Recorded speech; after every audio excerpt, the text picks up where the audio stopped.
Bang! Welcome to Cryptocurrency Blockchain News, a cryptocurrency blockchain aggregated news show on YouTube. It's going to be drinking.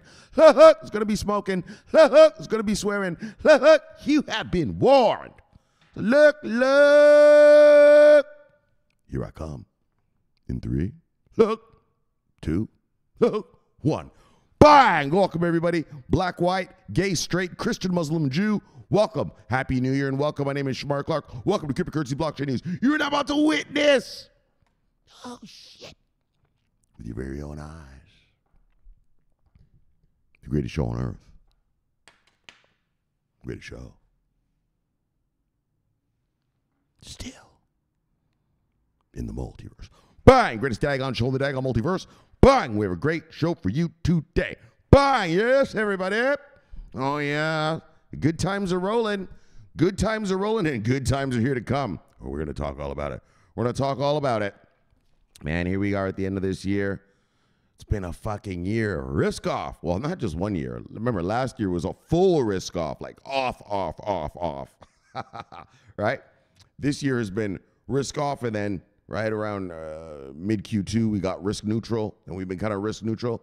We're about to get risk on. So we're going to talk about that, but let me tell you what we're going to talk about just in terms of the stories. But don't worry, we're going to yap. Look! First story. Chainlink is now available on Polygon. Bang! Chainlink and Polygon hodlers. That's a 2 for onboarding because they complement each other. That's great. And then second story, VeChain onboards some Indian giants. Bang! I know it's very strange about India, right? They're not allowing crypto trading, but they sure allow their companies to use these blockchains. You know, India uses Ethereum on 19 of its seaports. Yeah, but trade it? No, absolutely not. Very strange, very strange. We'll talk about that. Well, we're not going to talk about India. We're going to talk about VeChain, bang, the onboarding. And then Hong Kong releases the ETF requirements. And this is what we've been talking about on this channel lately. Well, when I do these is because, you know, we can have all the regs we want. You need the investment vehicles. Oh, yeah, that's what we're going to talk about. Let's talk about some BlackRock, too. Yeah, yes. Let's talk about some U.S. ETFs. Yes. We'll talk about those ETFs a little bit. Yeah, and that's what you need, investment vehicles, so the masters arrive. All right, so we're going to talk about that. So, Happy New Year, everybody. Strap yourselves in. I don't know how long this is going to be, but I'm going to get fully fueled.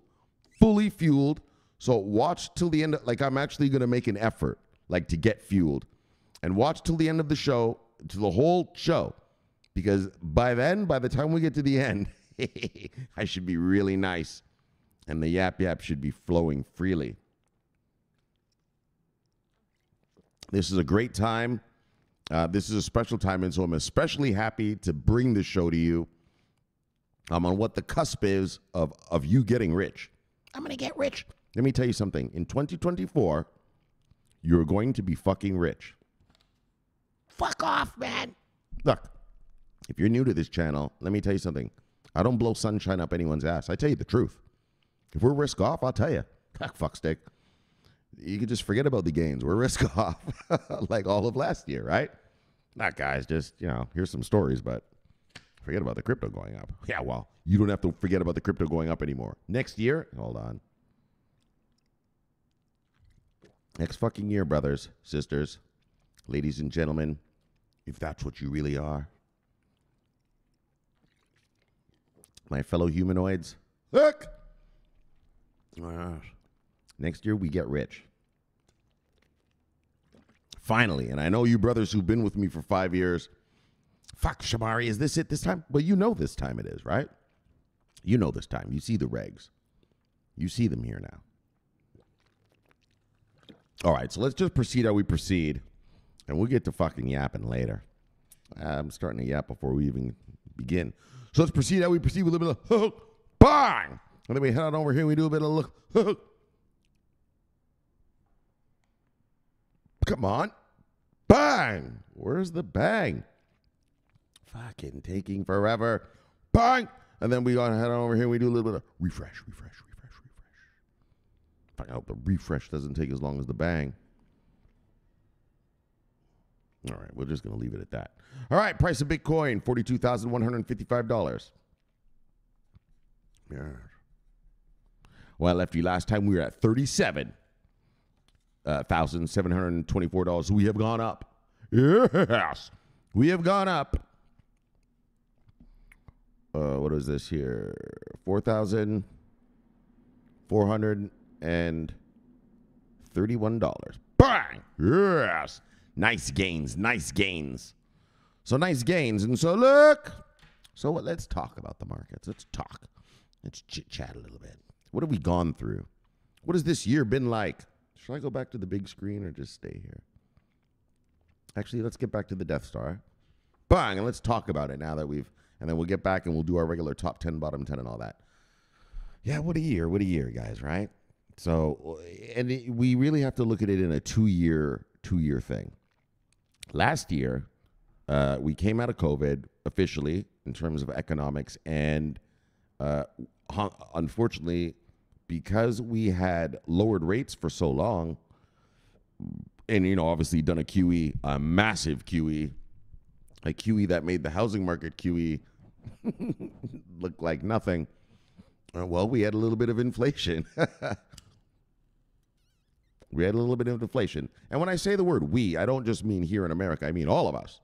You guys in Britain, my European brothers, all the brothers up in Canada, all of us, right? We had global inflation because we all globally did QE. I remember COVID hit the world. And so all of us major, G20 nations, well, we all did QE, right? Except Japan. I don't know how they always get away with that. They always get away. Anyways, we'll talk about that another time. But, right, the whole world, G20 nations, we all did QE. And, well, we all got a taste of that inflation coming out of QE, right? Last year, Q1 last year is when all our central banks were like, fuck. Right? Remember, prices were, inflation was at 9-point-something%. Actually, let's take a look. This is a year in review show, so we're going to take it slow. We're going to take it nice. All right, let's go. Let me bring you back here, and then let's check out. Let's look at what inflation was last year. All right. I remember it was 9-point-something. So we're talking last year is in 2022, all right? Let's see. Let's see a chart. All right.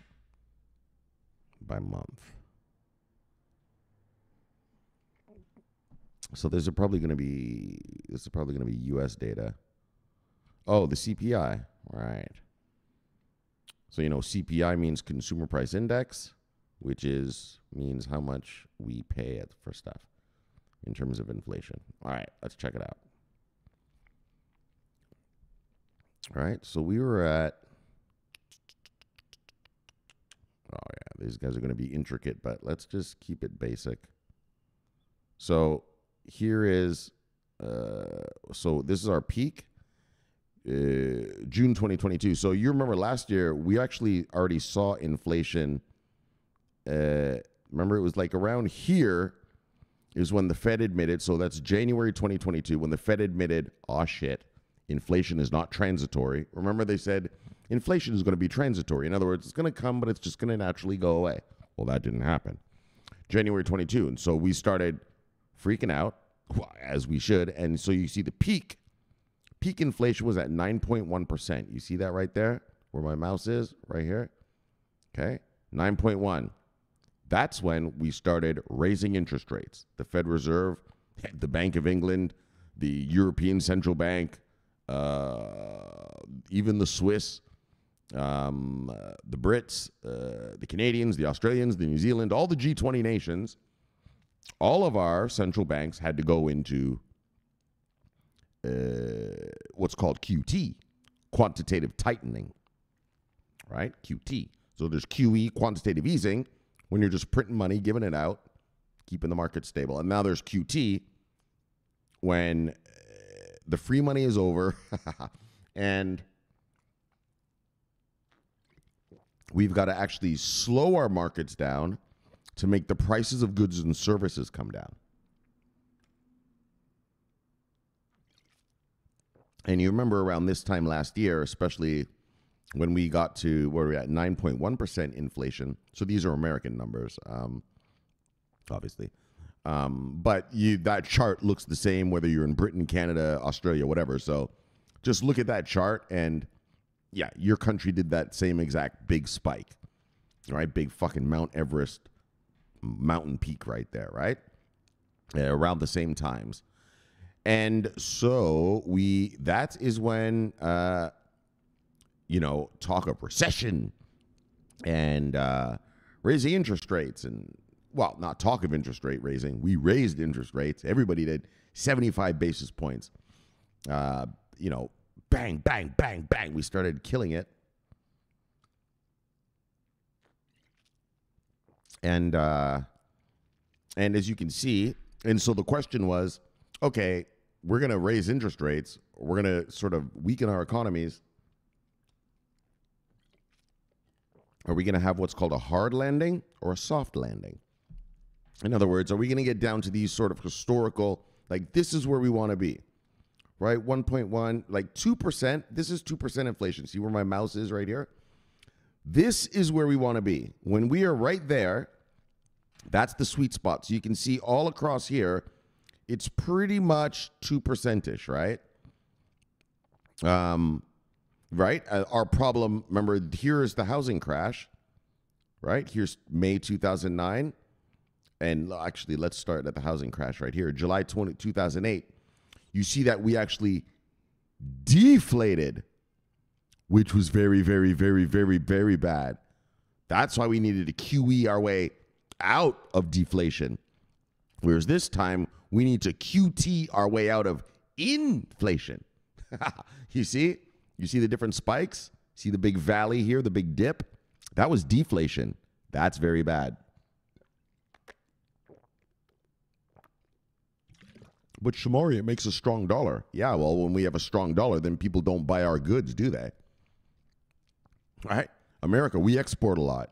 Right? You have to pay us in American dollars. If our dollar's too strong, yeah, well, people will go buy their beef from Brazil. They'll go buy their walnuts from France.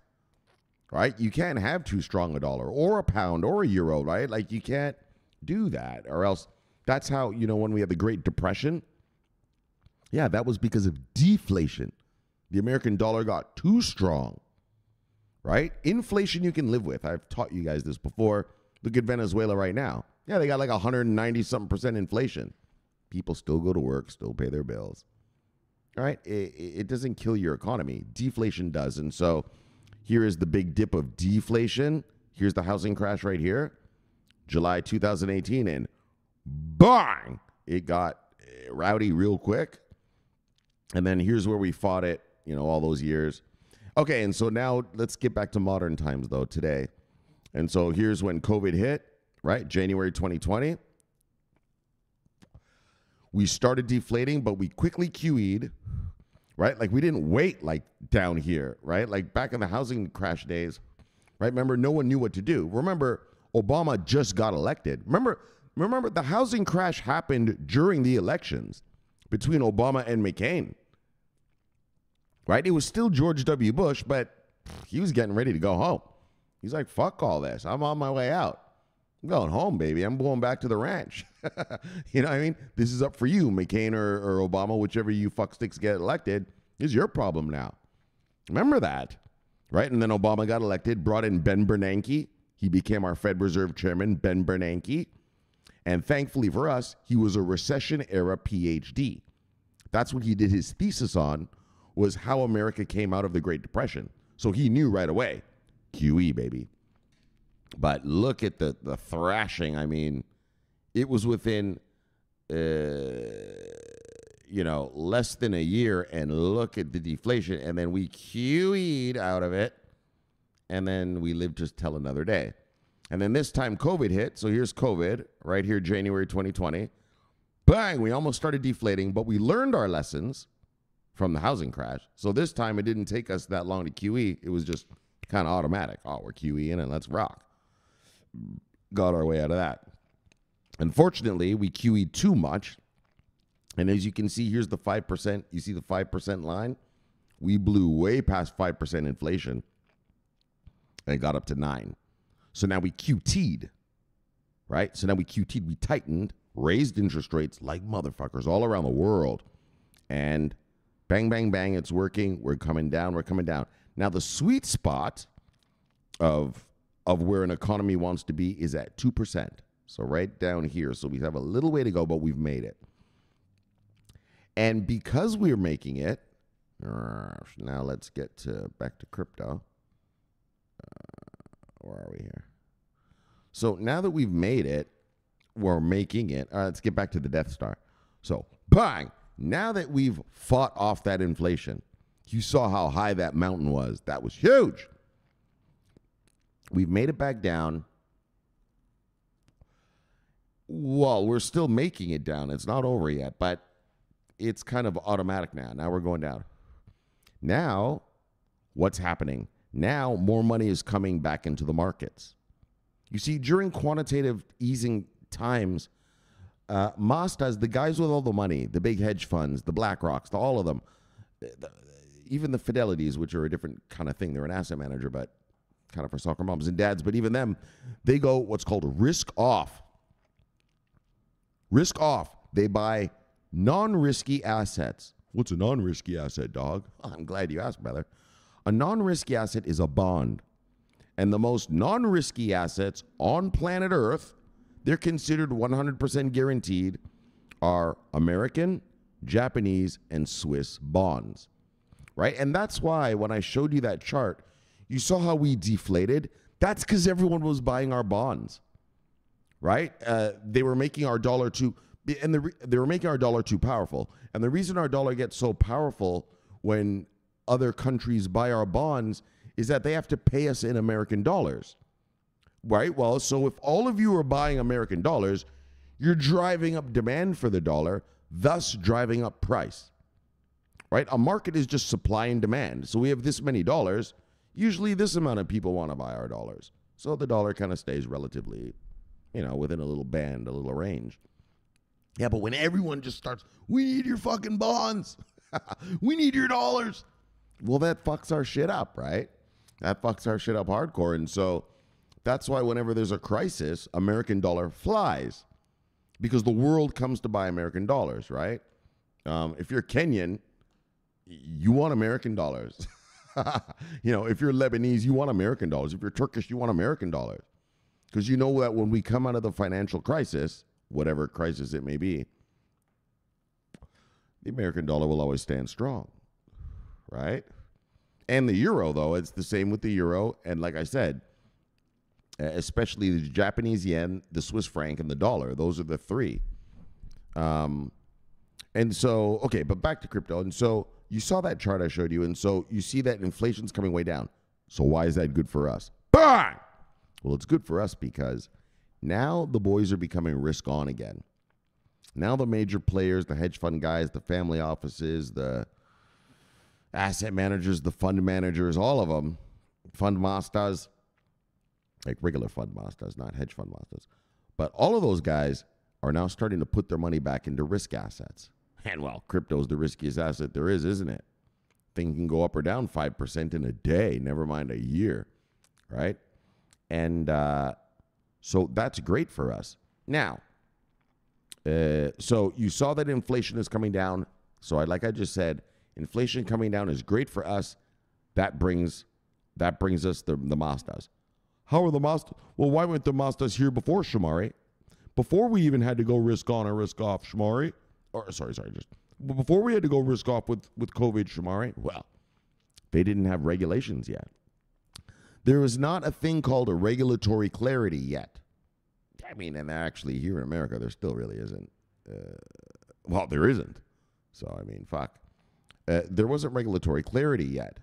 So, if I'm a hedge fund master, if I'm a high net worth, if I'm a actually not a family office, but if I'm a hedge fund manager, master, if I'm an asset manager, if I'm a fund master, I can't make funds, I can't manage my client's assets, or I can't hedge fund into this space with my client's money. You're not allowed to do that. Nobody in the world, you're not allowed to do that, right? When you're a big financial institution or a big fund or some big, you're part of the system. You can only expose your client's capital. I'm going to talk sort of technical and like a little fucking market guy right here, or kind of a professor here. But look, you're not allowed to expose your client's capital and their portfolio to unregulated assets. That's the technical way to say it. In other words, you're not allowed to buy them shit that's not regulated. That's the way I say it. That's the Shomari version, right? But you're not allowed to do that. You'll get your hedge fund shut down. You'll go to jail. Yeah, that's how it works. You wouldn't do that anyway. And so, but why? Because you can make all this other money at other places. So what's so good for us in crypto is that now we have two rays of hope, two rays of sun. Actually, three. Oh, 3 rays of sunshine. The American one, we'll talk about that in a second, but the 2 rays of sunshine we have right now are the Chinese, Xi Jinping. Hong Kong is now offering full crypto services, the full Monty, the whole chicken. And same with the European Union. That's the number 2 and number 3 economies on Earth, right? Offering crypto now in a regulated fashion. And so now, hold on, let me get fueled. So now, this is starting to sound like a lecture, but it is. So now, all the big whales of China, all the big financial whales of Europe are now allowed to allocate cryptocurrency, distributed ledger technology, service provider tokens and coins to their clients' portfolios. Bang! The number 2 and 3 economies in the world. Yeah, that's what just happened. Now, I know what you're saying. And that happened in June of this year. June 1st, China, and if you go to my show after June 1st, you'll see. June 1st, China and Europe both came online the same day. So why aren't we seeing any money yet, Shomari? Why aren't we getting any chicken yet? Because the whole world was risk off. The whole world was risk off because of the inflation thing I just showed you, that chart I just showed you. Right? Remember the big peak? Well, they were risk off. And let me tell you something. They want in here. They're not stupid. Those boys, and we'll talk about the BlackRock thing in a second. As you can see, the Mastas are coming. They've been clawing and scratching to get through the door, right? Are you a pet owner? Do you have a dog or cat? When it wants to go outside or come inside, it goes to the door and it's like, right? It scratches it. Well, that's what they've been doing all these years. Scratching at the door, right? But we're the ones inside the house. Wait, maybe that's not a good example. Yeah, we're already inside the house. We're nice and warm, you and I. Right? Okay, so we'll talk about that in a second, but, that's what they've been doing, scratching at the door. Well, now the door has been opened, right? When you open the door, yeah, your little cat, it comes in, the little dog, it comes in, right? It licks you and it kisses you and shit. Or the cat does that thing around your legs, it rubs its body on your legs, right? Showing it loves you. Well, that's what's about to happen in China and Europe. So why aren't we rich yet, man? You said June 1st. It's already been 6 months. Yes. Now, the reason it's taking so long is because, well, it's not long. This isn't long. It's because now that the regs are here, Chinese and European banksters, institutions, financial institutions, and all these kind of people, they have to create what's called investment vehicles. Yeah, it's an investment vehicle, right? Hedge fund masters, they're not like you and me. They're not just going to buy Bitcoin to buy Bitcoin. They'll buy, a leveraged futures contract of Bitcoin, right? Like they buy leveraged assets. If you're new to this channel, I'm a currency trader. That's what I do for a living. I don't have a 9-to-5 job. right? My money makes me money, right? Trust me, like I look good right now because I had to go see my mom at Christmas, but usually I look like a homeless man. Yeah, go look at the videos. You'll see. It's this homeless motherfucker talking economics. Yeah, cuz. Yeah, I can look homeless because I don't have to answer to anyone. That's why, fuckstick. Yeah, I'm a homeless man with Armani glasses and a watch. But seriously though,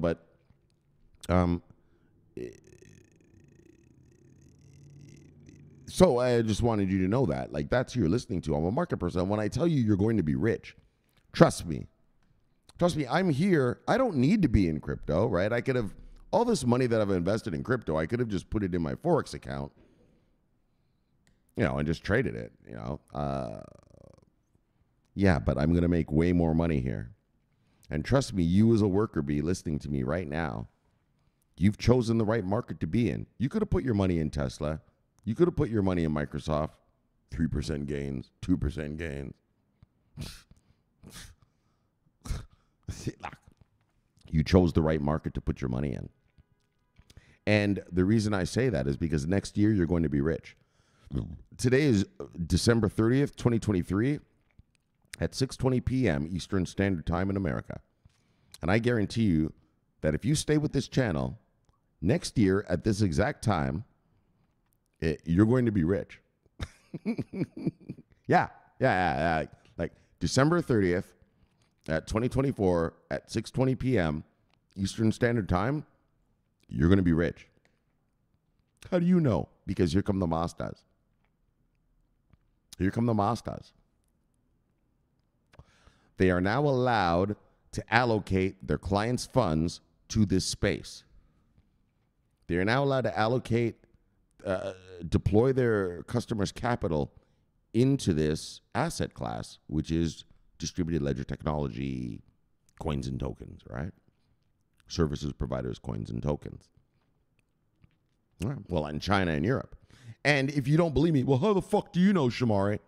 Look, dickhead, now we're going to get into the BlackRock piece. Yes. Well, let me tell you something. If you're not a market person, like you're just a little soccer mom or dad or something, and you've heard of this thing about a BlackRock ETF, I cannot express to you,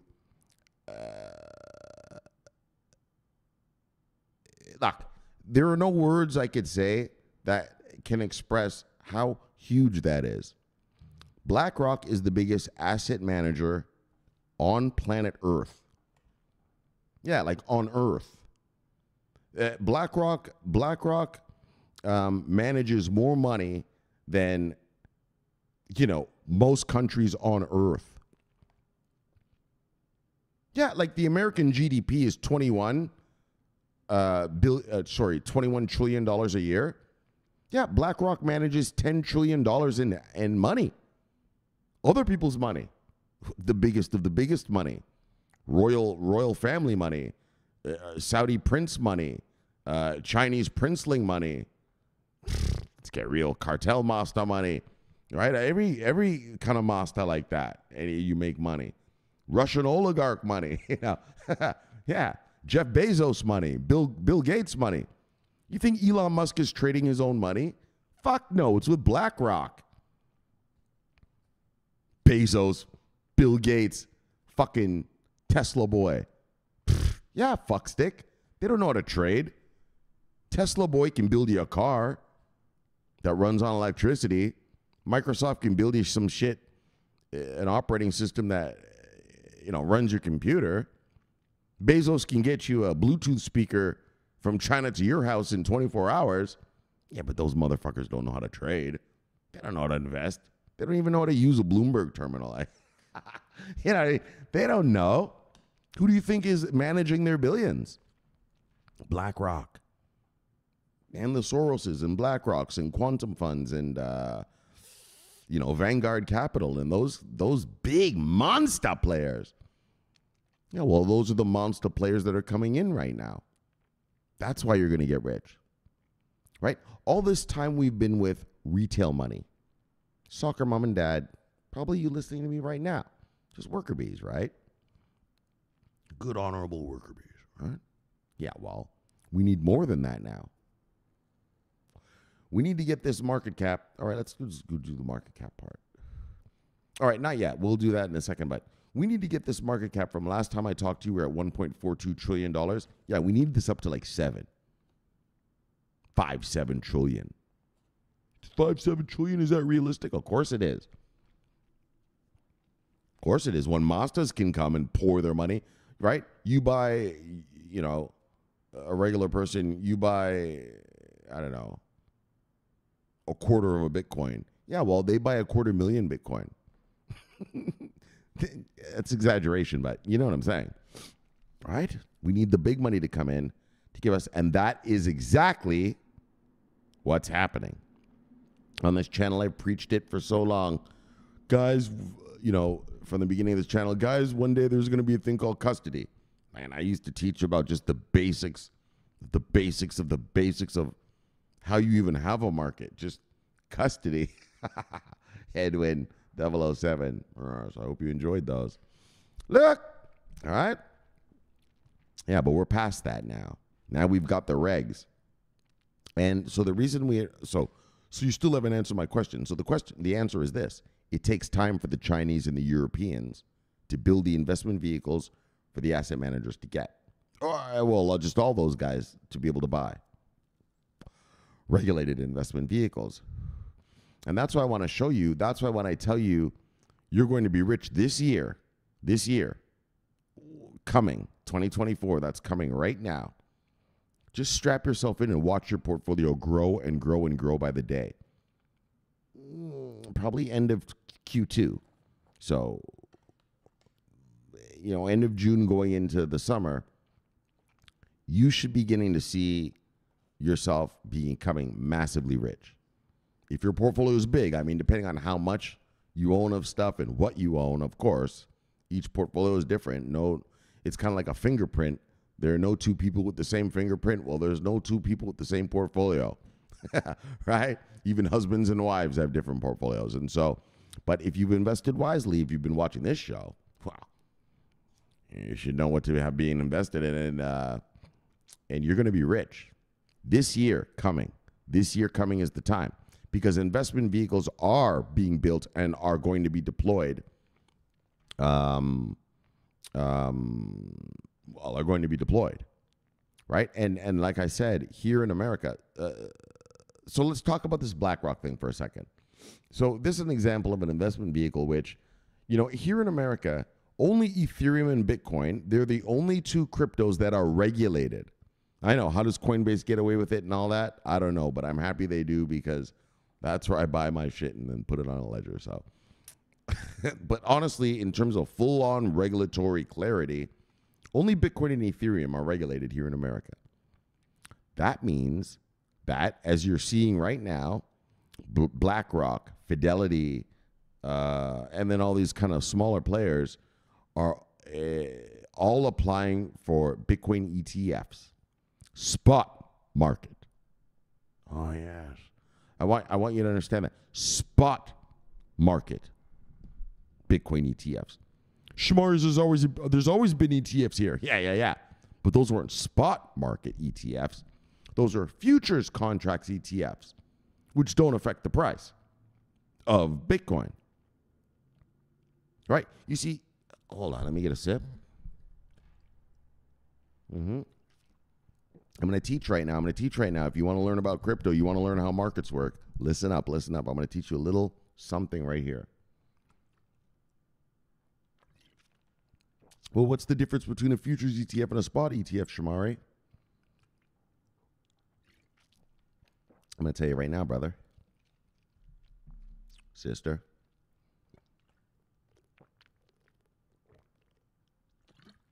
A futures contract ETF. So let me explain to you what an ETF is, an exchange traded fund. Well, what is a fund? Let's just start at the very beginning. What is a fund? A fund is a basket of assets. You can either have one asset in it, or you can have fucking 100 if you want. I mean, if you felt like it. You can put whatever you want in there. And the price, the value of that thing, that packaged thing called an ETF, is derived from the value of the assets you put into the ETF. Right? So your 401k, I always like to use the 401k example because it's something you all have, right? Most of you, unless you're working at McDonald's or something. Well, most of you have what's called an ETF. A 401k. Well, do you know that your 401k is just a fund? That's all it is. It's a basket of assets, and you keep buying it, right, through your paychecks, and your employer also buys it for you. And by the end of the time you're employable, by the time you retire, the hope is that the basket of assets that you have in your ETF, in your 401k, and I got ETF on the brain, in your 401k has gone up, right? And so that's all an ETF is. It's just a fund, which is a basket of assets, And so what's the difference between a futures contract fund and a spot market fund? And why is the spot market fund, why is everyone so happy about that one rather than the futures contract ones? Well, let me tell you, brother, good question.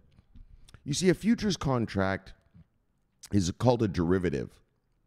A derivative derives its value. So here's the contract. This is a futures contract. It derives its value from some underlying asset. So it could be gold. It could be, I don't know, pork bellies, whatever, wood, timber, diamonds, cattle, whatever, oranges, right? And as the price of oranges go up or down, the price of that futures contract goes up or down.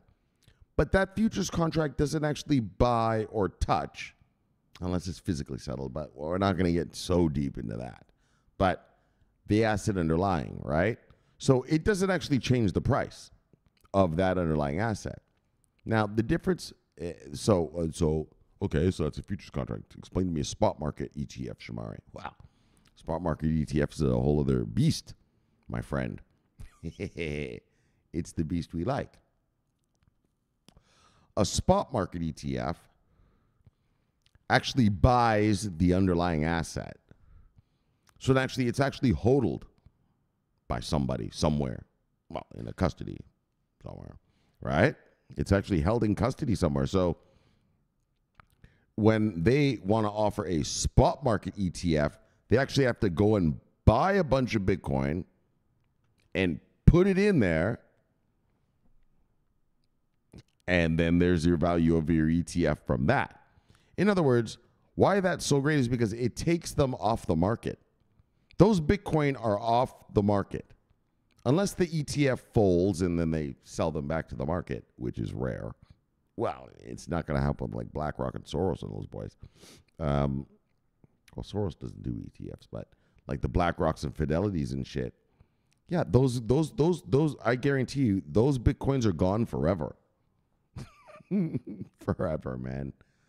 And that creates scarcity. I know there's a lot of you that talk about Shomari, the Bitcoin halving. Yeah, that doesn't create scarcity. It just makes Bitcoins come out slower, right? Get mined slower, but it doesn't create scarcity because we know that there's only 20 million of these things that are going to come. But when you take them off the market and shove them in a basket, yeah, well, no one else can have them ever. Right? All the other Bitcoins, we can buy and sell them to each other. Once it's in the fund, that's it. There is no buying and selling them. They're just there forever, until the fund ends.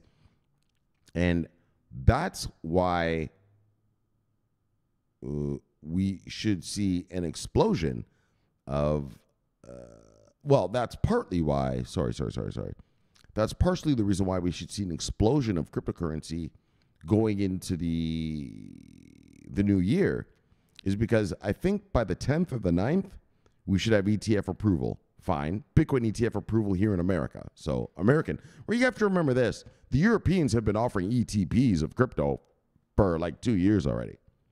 All right. So I just want everyone to remember that. Right? It's not some magical blah, blah, blah, right? But now Europe, with the full MICA regs, that's why now their new investment vehicles that come out are going to be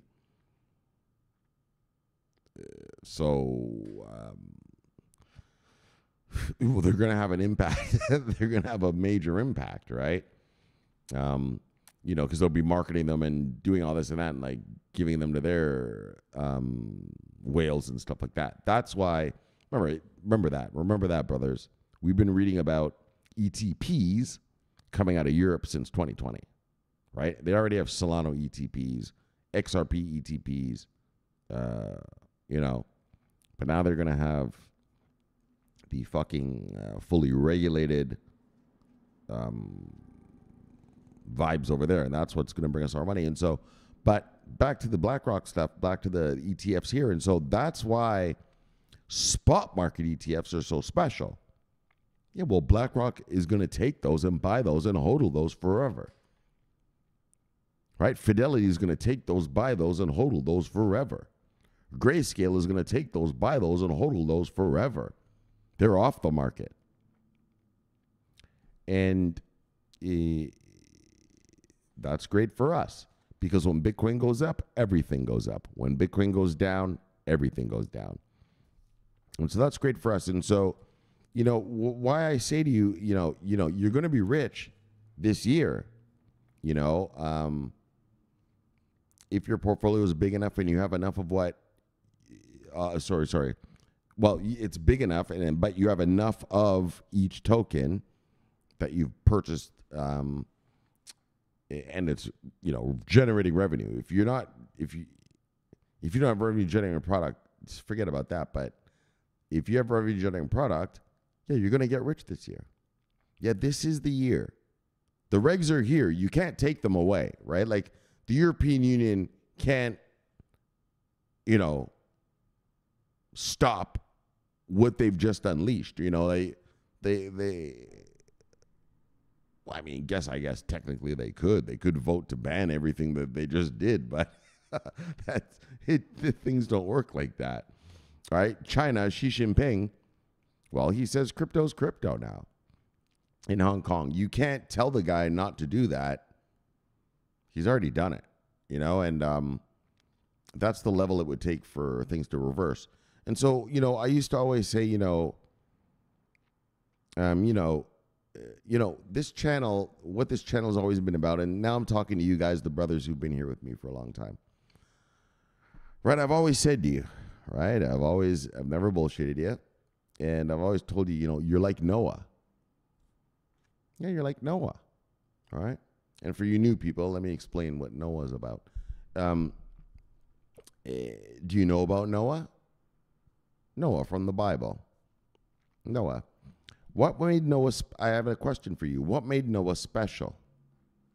In all the Bible, right? The whole Bible, he was a pretty special guy. And what made him so special? Well, what made him special was that no one knew of an event that was going to occur. And he took action. And he took action. Yes, my brothers who've been here with me for 5 years. And you took action. Right? And if you're new here, well, start taking action and accumulating. But talking to the brothers, right? And you took action. That's what made Noah fucking special. Because what did Noah know? Noah knew that there was a flood coming. Remember, Noah lived in Mesopotamia in the Bible. Mesopotamia.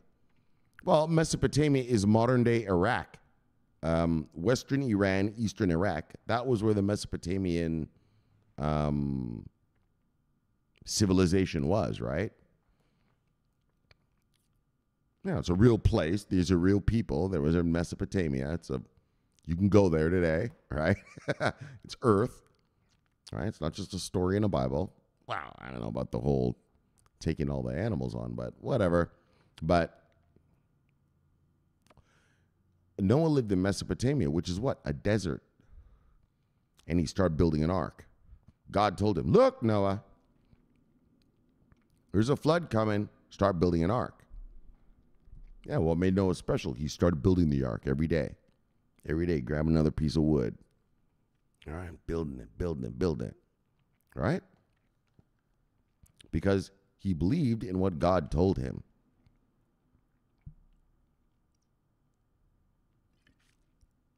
Right? Noah could have just said, fuck, man. I must have been drinking so much last night, or what a weird little dream I had. I had a dream that God told me to build an ark. No, he didn't say that. He was like, fuck, God told me to build an ark. I'm going to build it. And that's what you've all been doing. Every single one of you have been building your ark in all different shapes and permutations, but it's an ark. Right? Some of you have more chain link. Some of you have more polygon. Some of you have more Morpheus. Some of you have more, whatever it is you got, right? Stellar, some of you got. Some of you are still into, some of you are still a bunch of little Whipple lovers, whatever it is, but you built your ark. Yeah, and that's what you got to sail with, baby. You got to sail with the ark you built. Look, because when the flood comes, well, you got to get in that boat and sail that motherfucker. Best hope your boat is nice. I know mine is. And I know mine subscribers are. Oh, yeah. My subscribers' boats, they are nice. But anyway, back to Noah. That's what made him special. He built an ark for the flood that he knew was to come. And that's what you are. You're like Noah, right? All these years, you've been buying your crypto. 2018, right? When the ICOs and everything started really fucking rip-roaring. Right, and the main nets, well, actually it was test nets in 2018, but, Q1, Q2, and then Q4, we got a bunch of main nets, but just, you were investing from back then, right, building your ark. Fuck this, I see this is good. I'm building this ark. Why? Because you knew there was a tsunami of money to come. Well, because I told you there was. Look! Yes, brothers. Yes. So you're like God then? In a metaphorical sense. Not literally. I'm just a dickhead who drinks fuel. Trades Forex. But in a metaphorical sense, in an allegorical sense, yes. You came to this channel and you heard that there was a flood of money coming. Right? You were already into crypto. Right? But you heard there's a fucking tsunami. Because I want to tell you this, if you're new to this channel, there's a tsunami of money coming to this space. A tsunami like you've never seen before. If you're my age, you're in your mid to late 40s, you should remember a thing called the dot-com bubble. The dot-com bubble. And that's why I tell people who want to get into crypto, I mean, I try to tell my family and stuff, but some people listen, some people don't, but you want to, I tell everybody, and I'm telling you right now, this is like the dot-com bubble. Yeah, a brand new tech, right? Back then it was called the internet or the information superhighway. If you're my age, you remember that's what we called it, right? And then it became the internet after 2000, but at first it was called the information superhighway. And well, that's what this is. This is Web 3. This is the new version. I don't know about the new version of the internet, but just this is new tech that's going to help businesses, organizations, and governments be more efficient, more secure, more exacting, right? You can't change things on the blockchain, right? Once the transaction is done, once the thing is done, it's done. So that eliminates a lot of fraud and if you want to talk about the crime fighting aspects of the blockchain. But this is it. This is it. You're like Noah. You're invested in the next thing to come, and you know it's to come. And the Mastas know it's coming. They have their analysts looking at this space, and they're going to pour money into it. That's why you're going to be rich. Because you've invested not in some pipe dream of this thing, Shomari, man, Bitcoin's going to be one world money one day, or XRP is going to be one world money one day. Yeah, really? Have you asked Xi Jinping about that? The Chinese are going to give up their yuan for some digital fuckery? Are you fucking stupid or what? The Saudis are going to take XRP for their fucking oil sales? Are you fucking stupid? And if you do believe that, well, then I guess you are kind of stupid. But yeah, just ignorant. You're not stupid. You're probably a genius at whatever you do in life, but you're not too bright with finances. But now you've realized that these are actual viable companies. When we started investing in crypto back in 2018, we didn't know if these were viable. Let's get real. It was a crapshoot, right? Are any of these things going to make money, or are these just all going to rug us, right? As Edwin loves to talk about getting rug pulled. I don't know why he loves to talk about that. He got rugged by Celsius. But he's getting his money back, so bang! Love you, brother. Nice. But anyway, though, back then we didn't know, right? Fuck, are any of these things going to work? But now we know. And that's why I can tell you with confidence, you're going to be rich. I'm going to read you the story about India right here using VeChain. Come on. All right. And so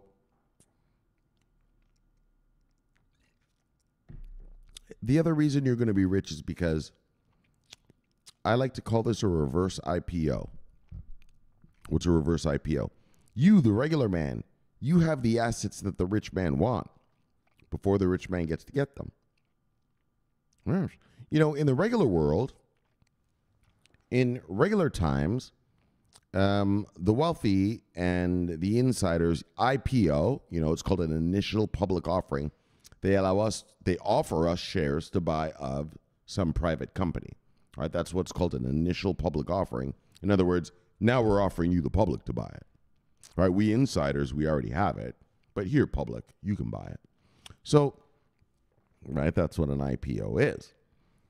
And so, for instance, one of our brothers here, 007, he showed us the IPO, the SEC filing for the IPO for Facebook. And the insiders got their Facebook shares at 0.0000006 cents. Yeah, and then they IPO'd it to us for $32 a piece. They all became instant billionaires. Well, things were a little fucking different this time, aren't they? Things are a little fucking different this time. You, the regular man, you've got the asset that the rich man wants. You're the motherfucker who bought the asset at 0.0000006 cents. And going to sell it to them for a nice premium. For a lot of profit.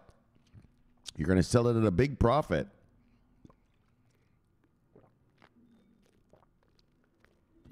And that's why you're going to be fucking rich, because they want it. They want these assets. This is success. If your portfolio is built with companies that are successful, not solutions looking for a problem, but actually solutions that are being used to fix a actual problem, well, you're going to be rich. You're going to be fucking rich. All right? This is like a reverse IPO. And just like the days of Noah, now this is for all of you who've invested in crypto. I know a lot of your friends are laughing at you. They made fun of you, right? Well, you notice it's always so funny. People that you may know, they always bring up crypto when Bitcoin goes down, doesn't it? When the crypto market's falling, don't they? Right? They never bring up. They always bring up crypto in a bull market, don't they? Right? Because they want to gloat and they want to laugh at you and, oh, hey Shomari, hey Susan, hey Teresa, hey Johnny, hey Billy. Oh, I noticed Bitcoin went down the other day. Right? Isn't it how it always happens? Bunch of fucking haters. Jealous motherfuckers. Right? But you held strong. You held fucking strong. You huddled and held strong. Right? Yeah, well, you notice that, the conversation changes. When Bitcoin goes down and the market's tanking, all these people come around, oh, look at your shit's down, look at your shit's down. Now that it's going back up again, now they come around and, hey man, how do I get that Bitcoin? Hey man, how do I get that Ethereum? Hey man, where do I get this? What's a wallet? What's a this? Oh yeah. The conversation fucking changes, doesn't it, brothers and sisters? the conversation fucking changes real quick. Real quick. Right? I tell you right now, motherfuckers start talking to you like, hey, man, where do I get some Bitcoin? Oh, don't worry. You said it was bullshit last year, right? Yeah, don't worry. That's not for you then. All right, go tell them to go buy some Tesla. Look, go buy some Tesla, you fuckstick. Get your 3%. Live off that. That's what you got to tell them. I know. Shomari, man, that's mean. I know. Well, I'm telling you for free, so settle down. Of course, I tell everybody. I preach to everyone. I never wish anyone economic problems. But there are some people you kind of go like, fuck this motherfucker. I'm not going to tell him. Right? Hey, man, I read about this. It looks like the crypto stuff you've been investing in. This is probably what you're hearing right now. Hey, man, that crypto stuff you've been investing in for this past 4 or 5 years, I noticed it's going up again. How do I get some? Right? I'd fucking bust their balls. Get some? Why would you want to get some for? Last year, you told me it was a scam and a bunch of bullshit. You sure you want some of this? Look, why don't I'll give you the website to TD Ameritrade. Yeah, go get yourself some Microsoft shares, some Tesla, Apple. Oh, yeah. Crypto. You don't like this. Well, and then you hear them making excuses. But I've been looking and, fuck. That V-chain went up fucking 30% in 30 days. Yes, yeah, it did. But, you said this was a bunch of bullshit. You don't want it. I mean, so, I can steer you into some nice stocks to get. NVIDIA is doing well now. Actually, NVIDIA is doing well. If I was a stock market boy, I would buy NVIDIA. But NVIDIA is doing very well now. You sure you don't want some NVIDIA shares? No, I mean, just if you could just steer me in the right way. Where do I get this stuff? Yeah, you little fucksticks, right? That's the shit you're hearing right now. I bet that's the shit you heard at Christmas time, right? Hey, Johnny, I noticed Bitcoin's at 44,000. Yeah, is that shit you're invested in? Yeah. Hey, man, how do I do that? No. Weren't you the guy laughing at me last year? Telling me that was a bunch of bullshit? Yeah, well, I didn't know in it. Well, yeah, you didn't know. But who knew? Well, you knew, man, and that's so awesome you knew. Yes, it is, isn't it? Right? Rub it in his face. Yeah, I did know. How'd you know that? It's about my stuff, fuck's sake. Well, or for you guys, you tell him, well, 'cause I'm a killer bee. I got my posse. I'm part of a posse where I'm a killer bee. Mm-hmm. Well, how can I get that? Yeah, I don't know, man. Just Google. Right? You want to be a real asshole about it? Just Google cryptocurrency, how to get it. You'll figure it out. All right, guys. All right. That's a little mean fantasy. Let's go back to what we were talking about, though. But that's what you did. You built your portfolio. And now your portfolio is nice. And guess what? This year, 2024, fucksticks, you will be rewarded. Especially you who've been watching this channel. Because you've got the chicken in your portfolios. You're not, I hope, most of you. Well, at least most of your portfolio. I know some of you probably have a little bit of dog shit. Well, Shomari, I got a couple Shibas. All right, a couple's not bad. But I hope that's not the majority. Look, not my subscribers, though. And so, look, okay, I'm just starting to yap now, so let's get back to the show. But, yeah, you're going to be rich. You're going to be fucking rich. Yeah, this year, as long as inflation doesn't rear its ugly head, which it doesn't look like it's going to because our supply chains are back online and blah, blah, blah. As long as Russia doesn't blow off a nuke in Ukraine, Shomari, man, why you always got to bring the bad news? Because I got to tell you the reality. So as long as Russia doesn't blow off a nuke in Ukraine, as long as China doesn't invade Taiwan, or as long as that Gaza war doesn't spill out into a whole Middle East conflagration, which it won't. It's contained in Gaza. We're good to go, guys. and you're about to be rich. And so, well, get ready to celebrate, Get ready to celebrate. You're about to be rich this year. Why? Because investment vehicles are going to come out of China. They're going to come out of the European Union. And these ETFs are going to come out of America. And when everybody sees how robust and amazing the ETFs, now this is just me hoping, but I'm pretty sure this is going to happen. This isn't hopium. It's more of a guesstimate. But when people see that how well the ETFs are doing here in America, they're going to get on board and start regulating this space finally. And so, but China and Europe are enough. You're already going to get rich. Yeah, that's all there is to it, really. That's all there is to it. All right, so let's get back. So there's my yap. Fuck, that's exactly 1 hour of yap. Now let's get to the show how we normally do the show with a bang. And then we head on over here and we do the bang. All right, so let's do the regular show.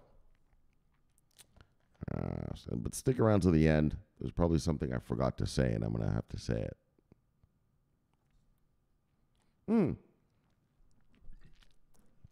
there actually is something I wanted to say.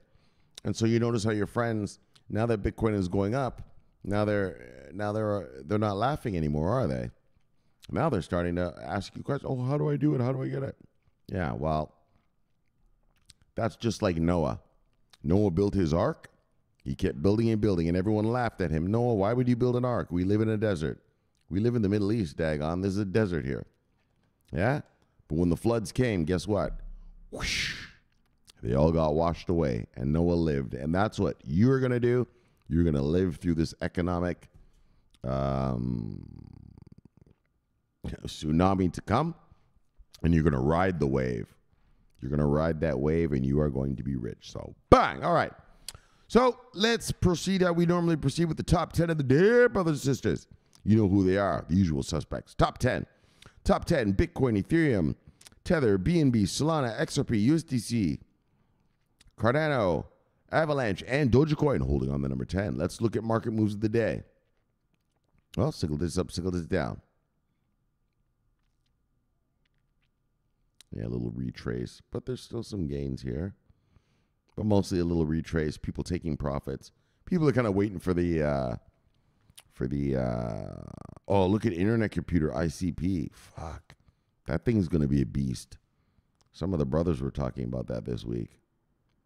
I wish I had gotten into some of that. Because that one there now that I see what it's about to be. Anyway, though, but look, single this up, single this down. Can't be in them all. You can't be in them all. All right? You can't be in. That's why you have to just remind yourself. You can't be in everything. Everything's successful, right? You got to pick. Look, you're successful so that when someone says, look at my blah, blah, blah went up, you can say, yeah, well, so did my blah, blah, blah. Right? You know, that's how I look at it. You know, you can't be in everything. You can be in tiny amounts of everything, or you can be in big amounts of a few things. So my portfolio is built to be in big amounts of a few things. You know what I mean? A few things. I got, I think, 7, 8 cryptos I got, maybe. I mean, I have that Stratus one just for fun. But, right, but I have a lot of them. Right? I have a lot of them, right? Yes, all right, so that's how you have to do it. Well, that's how I do it anyway. But look. All right, sickle this up, sickle this down, sickle this up, sickle this down. Dang on, V-Chain. Back down to 0.35. What the fuck? All right, let's look at the total market cap is. Wait, what's going on here? There we go. Total market cap is $1.65 trillion.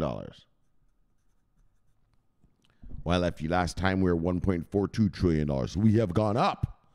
Bang! $0.23 trillion. Yes. So, 24-hour volume is. Come on, man. What happened to those days, man? Fuck, 100 billion volume was standard procedure. Right? Do you guys remember that? Even back in 2019, 18. Right? $100 billion. And that was soccer mom and dad money. And that's what I mean when I tell you guys, soccer mom and dad are tapped out. Look at it. Right? They're done. They're done. That's why we need this fucking master money. I mean, you always need master money, but especially now. Soccer mom and dad, they're not coming back. They got slaughtered. I love it. 2018. I mean, I don't love it. I'm sorry that they lost money, but I mean, just market moves are so funny to me. They're so violent sometimes. Right? They got slaughtered in what here at Cryptocurrency Blockchain News we call the cryptocurrency bloodbath of 2018. Right? Only a few soldiers. You know what I'm talking about, 007. You know what I'm talking about, Edwin. Right? Only a few soldiers made it with us. Not many. DP came around. He soldiered on. There weren't many soldiers back in those days. Not during the bloodbath. Remember that really rich guy from Devon, England? He was like some rich guy who lived in a place called Devon, England. And he ran away. Okay, anyway, sorry. All right, so 24-hour volume is $42.8 billion. On FT last time we we're at $44.73 billion. So we've actually gone down $2.3 billion. All right, and let's just fucking keep it moving. Let's get to the stories. Yes. Finally, these motherfuckers getting to the stories. Yes. There's my look, bang chat. All right, we're not going to go there yet. Not yet until we do the shout outs. All right, what do we got here? What do we have here? Bang! Chainlink data feeds available on Polygon, ZK-EVM. So, I mean, that's the shit.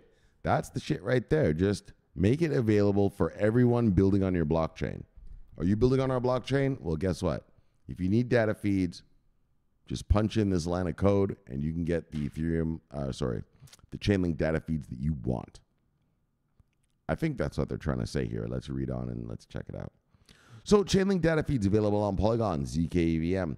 Developers building on Polygon, ZK-EVM will be able to incorporate these data feeds into their on-chain applications. Right. You see what I'm saying? Yeah, give the developers some tools.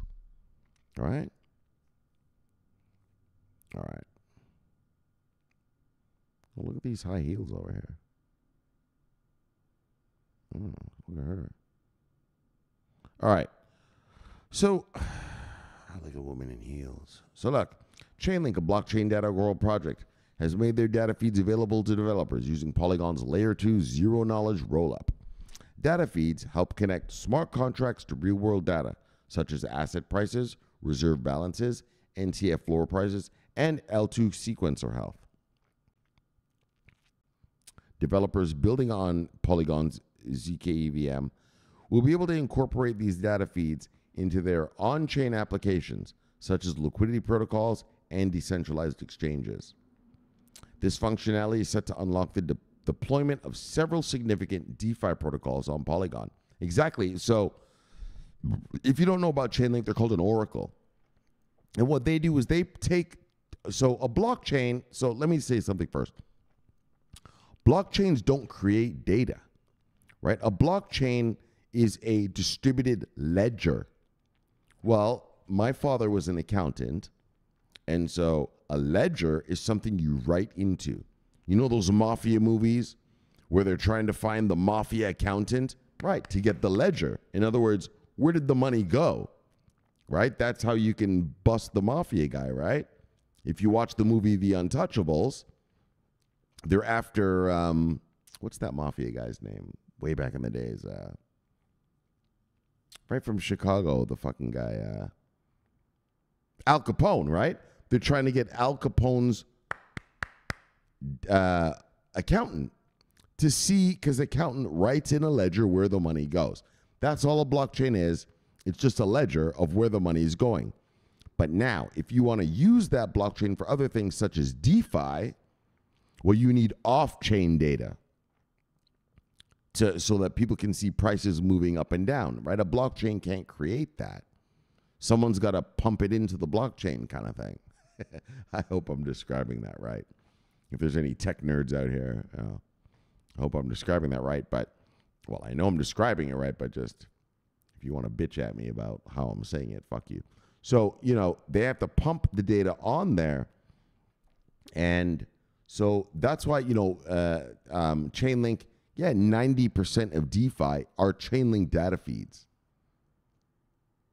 Yeah, like, if there's something you want to add to your portfolio, Chainlink to the rescue. Look, it's Chainlink to the rescue. Polygon, you've got a blockchain. No data on it, and it's such a pain. Your devs want some, but you don't know what to do. Settle down, Polygon. Call Chainlink. Yes. They'll come to the rescue. Look, it's Chainlink to the rescue. Always to the rescue. Look, it's Chainlink to the rescue. And that's what Chainlink's doing once again. Chainlink once again, brothers. And look, if you're new to this channel, that's how Chainlink be. That's how Chainlink do. Yeah, that's how Chainlink get down. They bring your little shitty little blockchain data, and then you can implement some shit. So, bang, Chainlink hodlers, bang. And so I call this a double onboarding, because Chainlink's going to make money from providing feeds to Polygon, but Polygon's going to make money from devs using it, knowing that, wow, I can just put in a line of code and I'm going to get some Chainlink data feed. So, bang, bang, bang. Yeah. Let's get on to the next story. Bang. VeChain. What are we talking about here? VeChain innovation. Stroke India and Authenticate. Join forces for equipment security. So these are Indian giants. Now, the problem I have with India, and I know I mentioned it at the very beginning of the show over 1 hour ago. This is a long motherfucker. This is a long fucking marathon. This show right here, it ain't no sprint. This is a marathon. Because I don't even know when I'm going to stop talking. Because look, we got some yap later. But look, well, we'll see.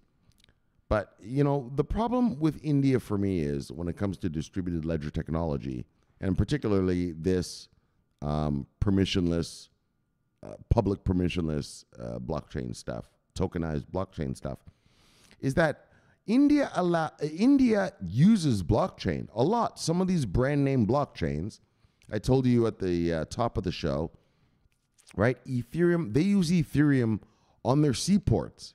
19 seaports, they use Ethereum.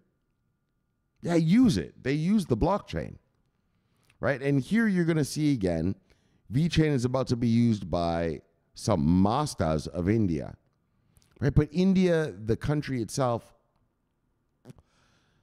they're stingy. They're stingy. They don't let their people just invest in it. Like, why would you allow your companies to use it, but not allow your citizens to invest in it, right? In such an innovation like VeChain, in such an innovation like Ethereum, right? It's kind of,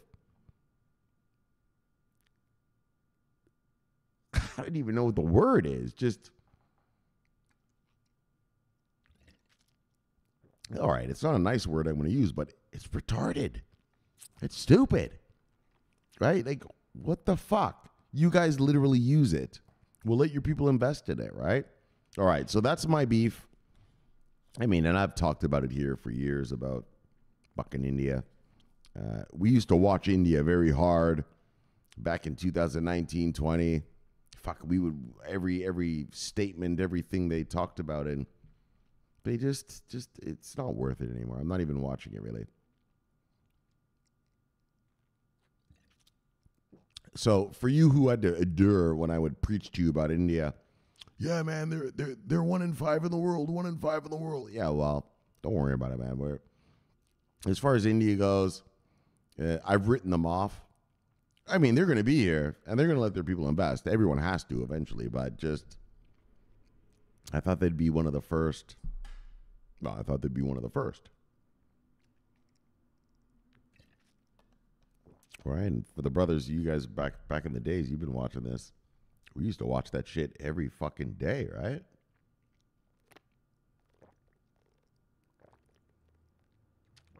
But at the end of the day, the Indians aren't serving up the chicken, so I'm not going to sit here starving. I'm going to move on. Look, so let's check out what they're talking about now. But VeChain is serving up the chicken. So let's check out these onboardings.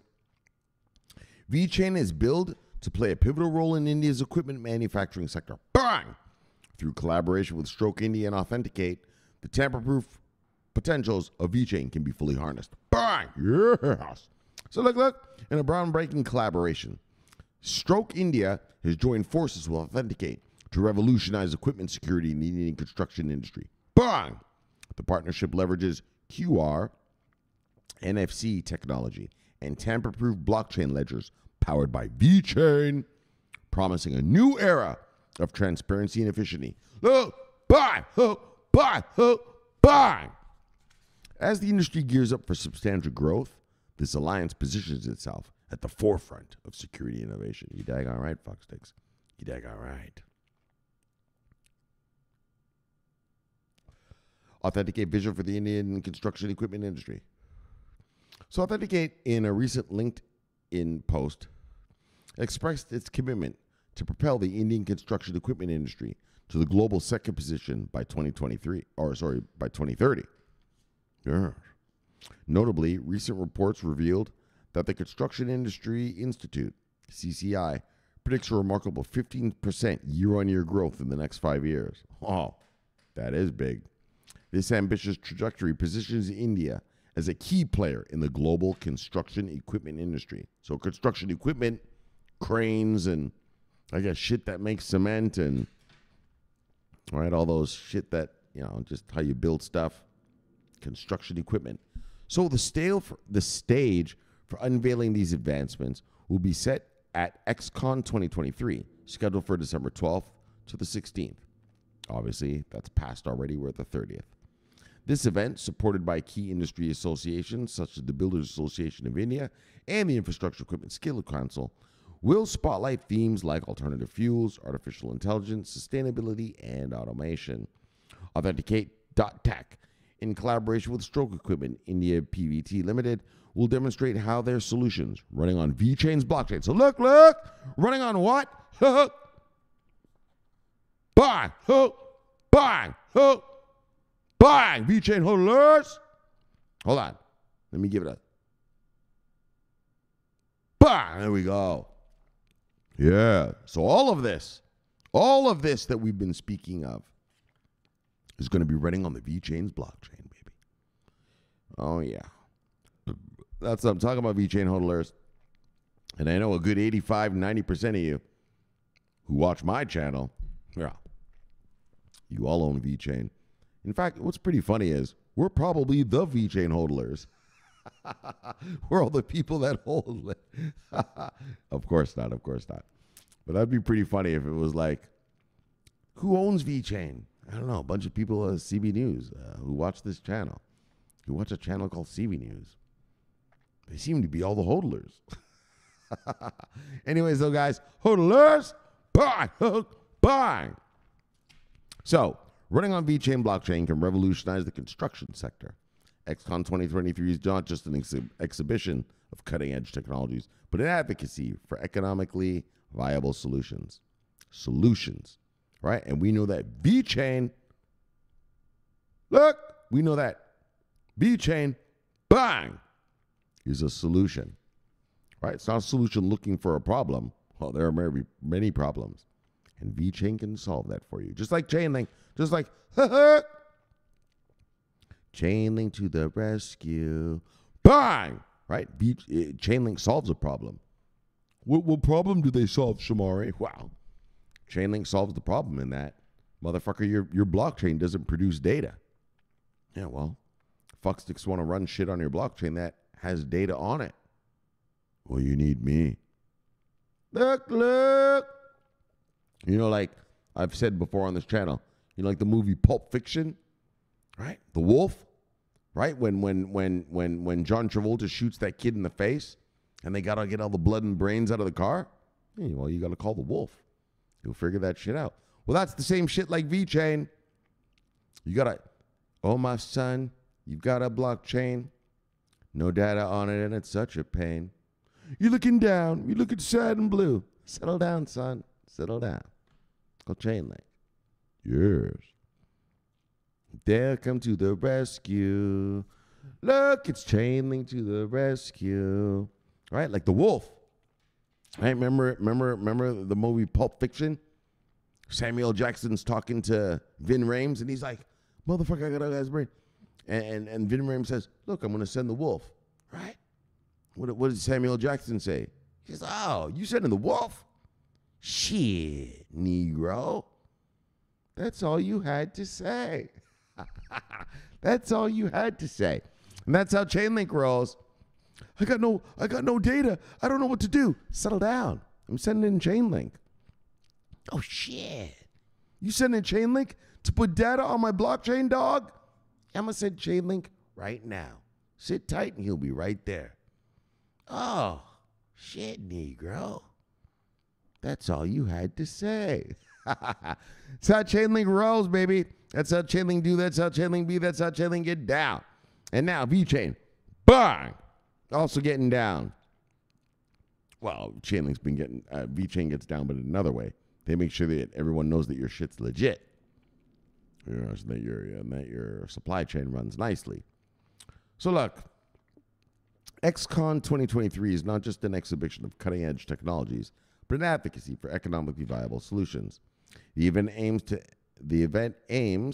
to elevate Chennai and its residents to new heights, with a focus on certifications for specialization in construction machinery operations to enhance safety and efficiency. According to Sakai Kumar VG, managing director of Schwing, oh, that's nice, Schwing Stellar India, PVT Limited, the Indian equipment construction sector is on a significant growth trajectory. Bang!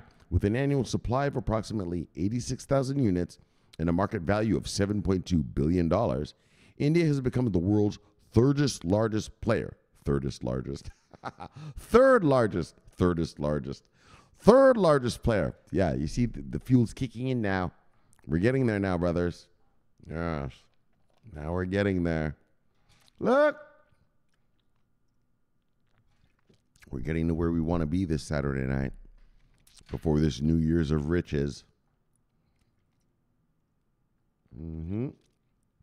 That's how we get there, brothers.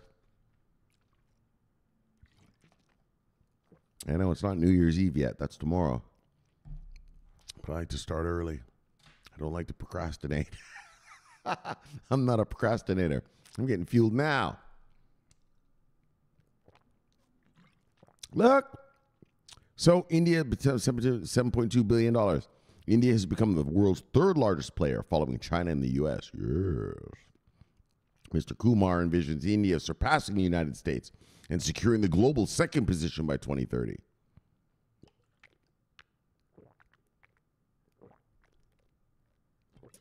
The role of VeChain global tech transformation.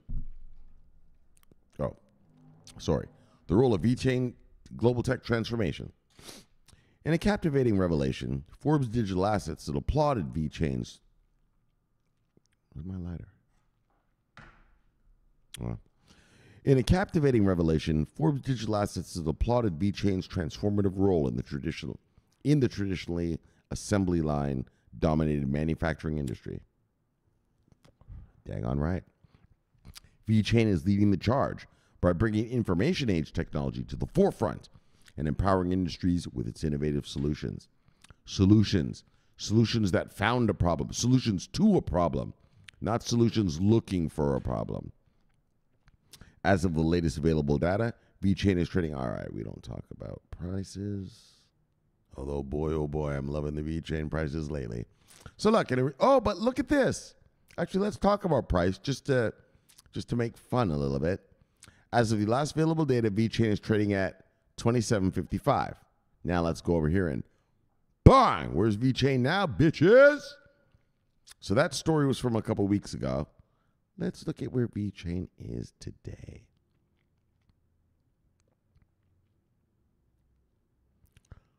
Bang! $35.52. Look. So when the story was written, whoops. Oh, we didn't even get to the Hong Kong thing yet. Oh, shit. I thought this was the last story. All right.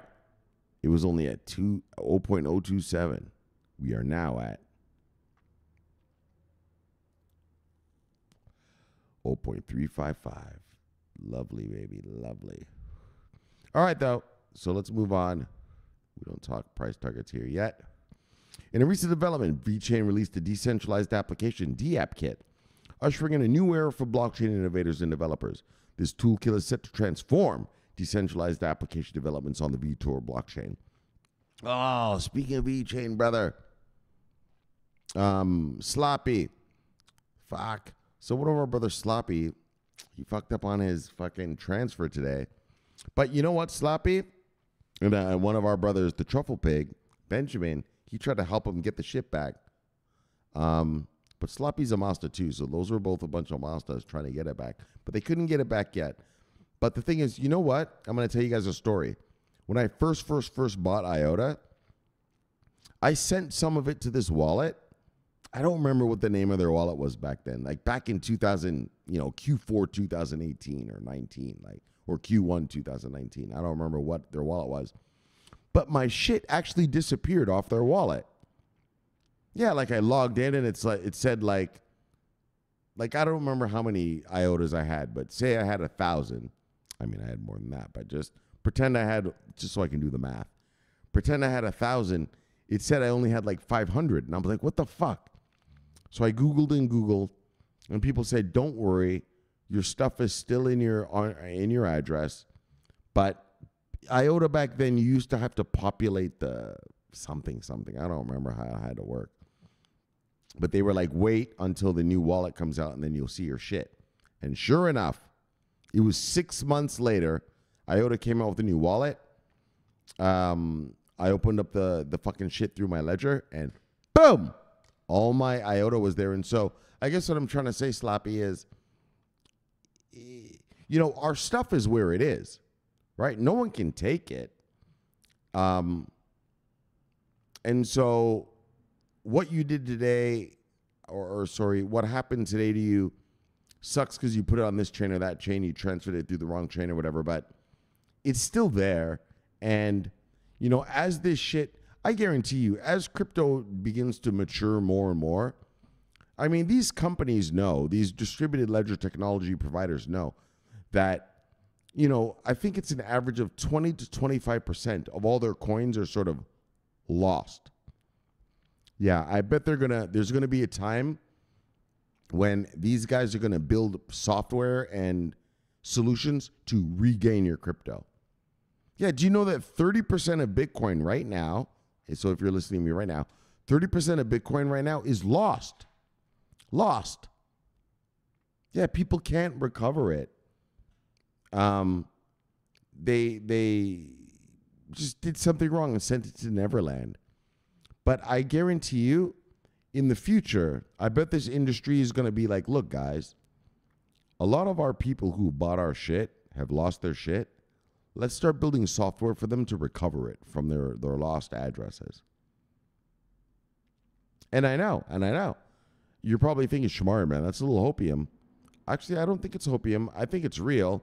If I'm VeChain and I know that 20% of customers have sent my shit off to wherever, or they can't recover, they can't see it right now because they sent it on Ethereum chain or they sent it on, Binance chain or whatever. I'm going to build something where if you have the address, we'll let you send it to, the VeChain chain or whatever like that. Some way to recover. I'm going to tell you something. I think that recovering lost or misplaced crypto is going to be a thing.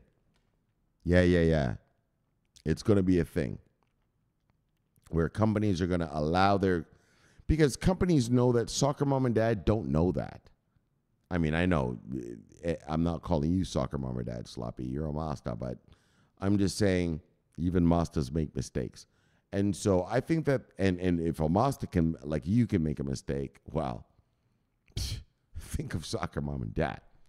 And so I think these guys are going to make recovery tools so that they can sort the blockchains out. Yeah. All right, we'll see. That's just my hopium. That's just my Shomari just talking. But as an industry, I don't know why you wouldn't do that. Like, why you guys wouldn't, once it's all ragged up, once it's all nice, that 30% of your coins are just sitting out there. Yeah, announce, we're going to let you recover them. We're going to build a tool here to recover it. If you put it on the wrong chain, you put it here, you put it, we're going to allow you to recover now. All right, so I think so. Because like I said, when I did my IOTA thing, half my coins were like gone. And like I said, I went to what's the name of that website? It's some famous website. But I don't remember, but they, where you can reply and you can talk. And people had my same problem. And they were like, oh, don't worry. If you have your address, don't worry, because your coins are still in that address and no one can take them from you. So don't worry about it. They'll come back. And they did come back. Okay.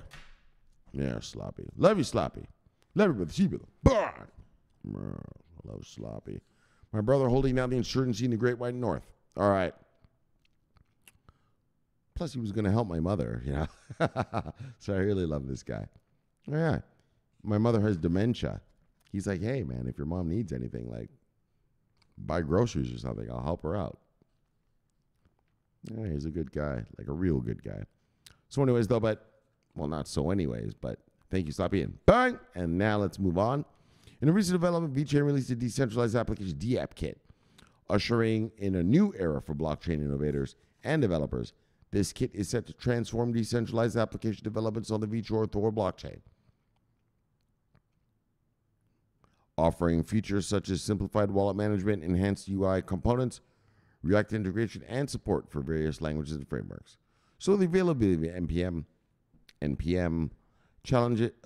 packages, and the upcoming release of open code. Okay, this is getting too nerdy now. All right, anyway, look, man, fuck the nerd talk. Look, VeChain hodlers. We got to skip this. We got to skip that nerd talk, but bang! There we go. Look, bang, hook, bang, hook, bang. Some of India's major players, construction equipment stuff. Well, every country needs to build, so you need equipment. And so, bang, VeChain hodlers. Looking nice. Let's move on to the last story of the day. Bang. Oh, this fuckstick snuck in an ad. All right, there we go. Hong Kong releases crypto ETF requirements ahead of US Pro. And so this is what I'm talking about. We need investment vehicles.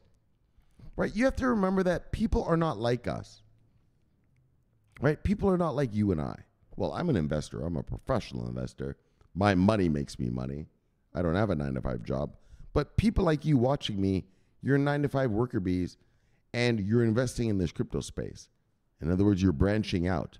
You're the brave. You're the brave. Yeah, I'm telling you right now. Out of all your friends, your neighbors, your fucking wherever you live, your community you live, yeah, you're brave, motherfucker. Because you fucking bought and you fucking hodled. Yeah, well, all those other bitches were buying their fucking Teslas and their fucking Microsofts. Yeah, you rode the waves. And these are some deep waves. These are some, yeah. Crypto's not for the weak. It's not for the weak. Well, it's not for the weak hands. I'll tell you that. Definitely. And it's not for the weak-minded. So if you're watching me and you're still hodling crypto, yeah, you got balls. You got heart. You have conviction. And for the brothers watching this channel, well, you know there's a tsunami to come, so it's not so hard for you, woes. But if you're new, let me tell you, I'm proud of you. Here at Cbnews, me and my brothers, me and my posse, we're proud of you. You have a posse? Yes, we have a posse. We're all proud of you. And let me tell you something. Keep accumulating. Accumulate, accumulate, accumulate. Buy more working product every single time. You get a paycheck or some sort of money. Yeah, infusion of money, because you're going to be rich. You did good and you're doing good. but continue to do good. The war's not over yet. Yes, the war's not over yet. In fact, it's really just beginning. We just got the regs. We're just getting the investment vehicles. Oh, yeah. And I'm about to read you about an investment vehicle right here, right now, Fuckstick. Look! But you're already in. Welcome to the club. All right, let's watch it. Hong Kong releases crypto ETF requirements ahead of U.S. approval. Bang! The Hong Kong Securities and Futures Commission issued a joint circular with the city's monetary authority outlining the conditions under which they would approve a spot crypto ETF. So again, now if you actually did watch all the way from the beginning of the show to the end, what did I teach you about the spot? Bang! What did I teach you about the difference between the spot market ETFs and the futures market ETFs? Now, if you didn't watch from the beginning of the show, I know right now you're saying to yourself, fuck, I missed something. You fucking right, you missed something, you little bitch. So get the fuck back there and watch the whole show. Yeah. Because I've been dropping chicken the whole way. Look, I don't know what chicken is. Well, better figure it out, buddy. So look, let's check it out. So for you brothers who understand, though, bang, this is what I'm talking about. So Hong Kong is now telling them. So we know that in June, Xi Jinping said, look, Hong Kong, look, we're going to give people the crypto. Hong Kong was like, all right, well, yes, sir. Obviously, you don't. Anyways, you know, it just what Xi Jinping says goes, right? You don't, oppose that. And so here it is now, right? So it's been 6 months. June 1st is when Xi Jinping announced that Hong Kong was going crypto. And here we go. Now we have our first investment vehicle. So now Hong Kong is giving us the rules for the investment vehicle, right? The requirements. So not the rules. Well, it is the rules, but the rules and regs or requirements is a fancy way to say rules and regs. So they're giving out the regs. So let's see what they are. I haven't read this. I haven't read this yet, so I'm interested to see myself. Actually, you know what, though? But I have to... Let's go to the bathroom. So I am going to pause this, and I'll be back in 1 second. See you in 1 second. All right, we're back. So where were we? Yes, Hong Kong. And so, yeah, so this is what we're talking about, right? Like, right, we need investment vehicles for the masters to arrive. Masters don't just buy, Matic token or, VeChain token or Chainlink. They don't do it like that. They invest through vehicles which give them leverage, right? So they can turn their clients' money into way more money than normal. Leverage is what is known as the voodoo. Well, on this channel, what I call the voodoo, right? People ask me, right? Like, Shomari, man, how do you make so much money and you're just trading the dollar versus the yen, but the dollar only moved up 1 penny versus the yen? Wow. Fuck, brother. And the answer I have to tell them is, well, look, Fuckstick, it's the voodoo. It's the leverage.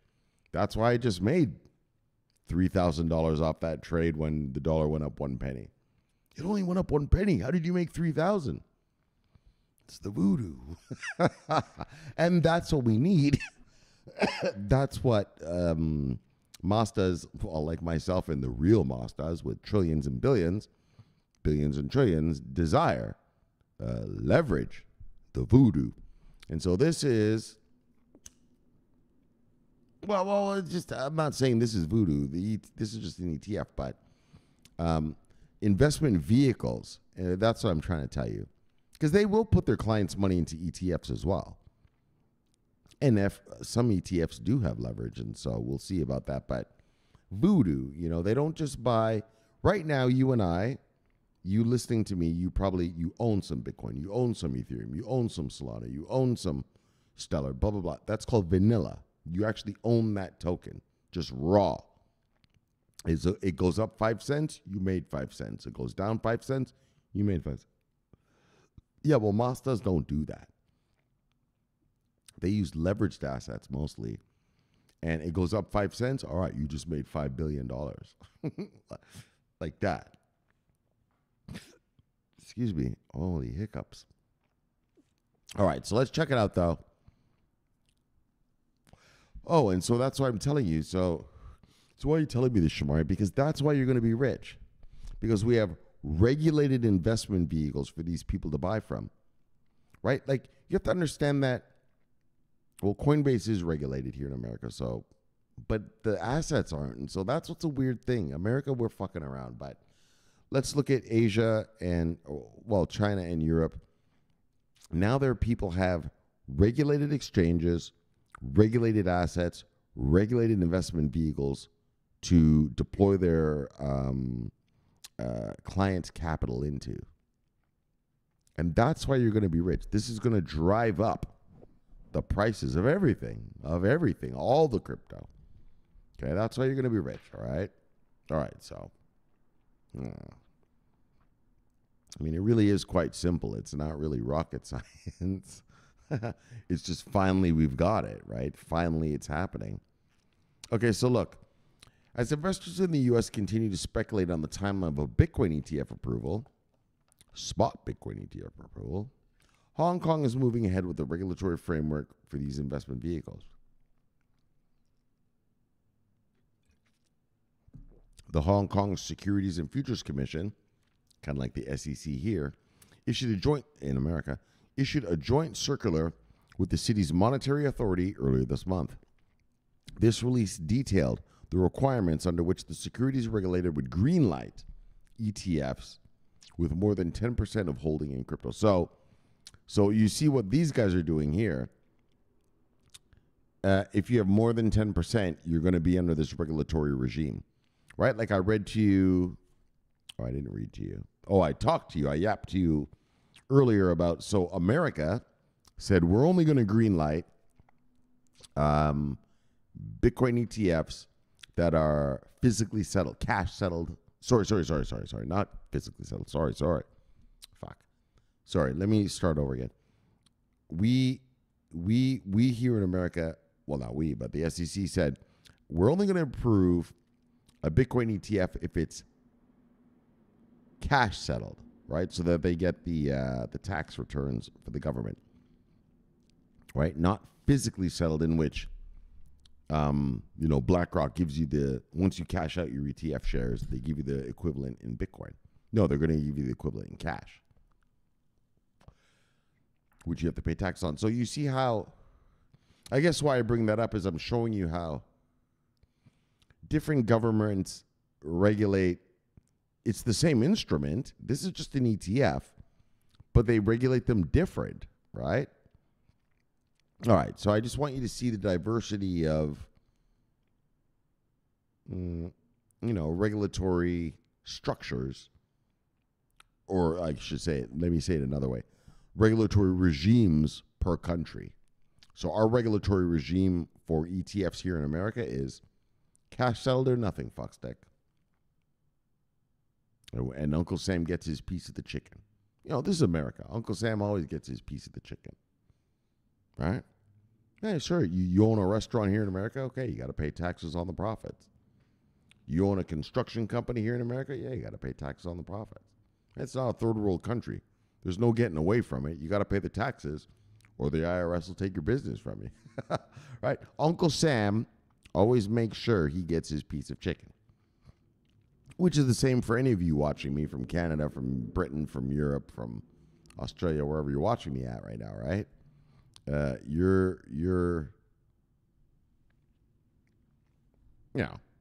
How do you think we afford aircraft carriers and stealth fighters? Well, because everyone has to throw in some chicken to Uncle Sam. And Uncle Sam's interested in aircraft carriers and stealth fighters.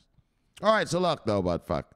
Let's move on, though, but as investors in the U.S. continue to speculate on the timeline for Bitcoin ETF approval, Hong Kong is moving ahead with a regulatory framework for these investment vehicles. Oh, there it is. For these what? Buy, the investment vehicles. Right? What's an investment vehicle? I don't understand. I'm so new to markets. All right, let me tell you something. Here's a Microsoft share. Okay? One share of Microsoft. Well, do you know that there's like 50 ways to invest in that Microsoft share? Yes. I don't know. I thought I just had to buy it. Fuck no. You don't even have to touch it, really. Well, you don't have to touch it at all. You could buy a fucking ETF with futures contracts of it in it. You can buy a derivatives contract with some sort of fund blah, blah, blah, blah with it in it. There's so many ways. I don't want to get into it right now, actually. But there's like 10 ways, like regular people. So now I'm talking about you, a worker bee, that you can invest in Microsoft without actually ever buying a Microsoft share. Right? I'm a currency trader, right? I'm a Forex trader. Right? That's how I make my money. My money makes me money. I don't have a 9-to-5 job. I just trade currency pairs. Yeah, but I don't actually own any yen. I don't own any euros. Right? I get settled. I get the payouts when I close the trade in American dollars.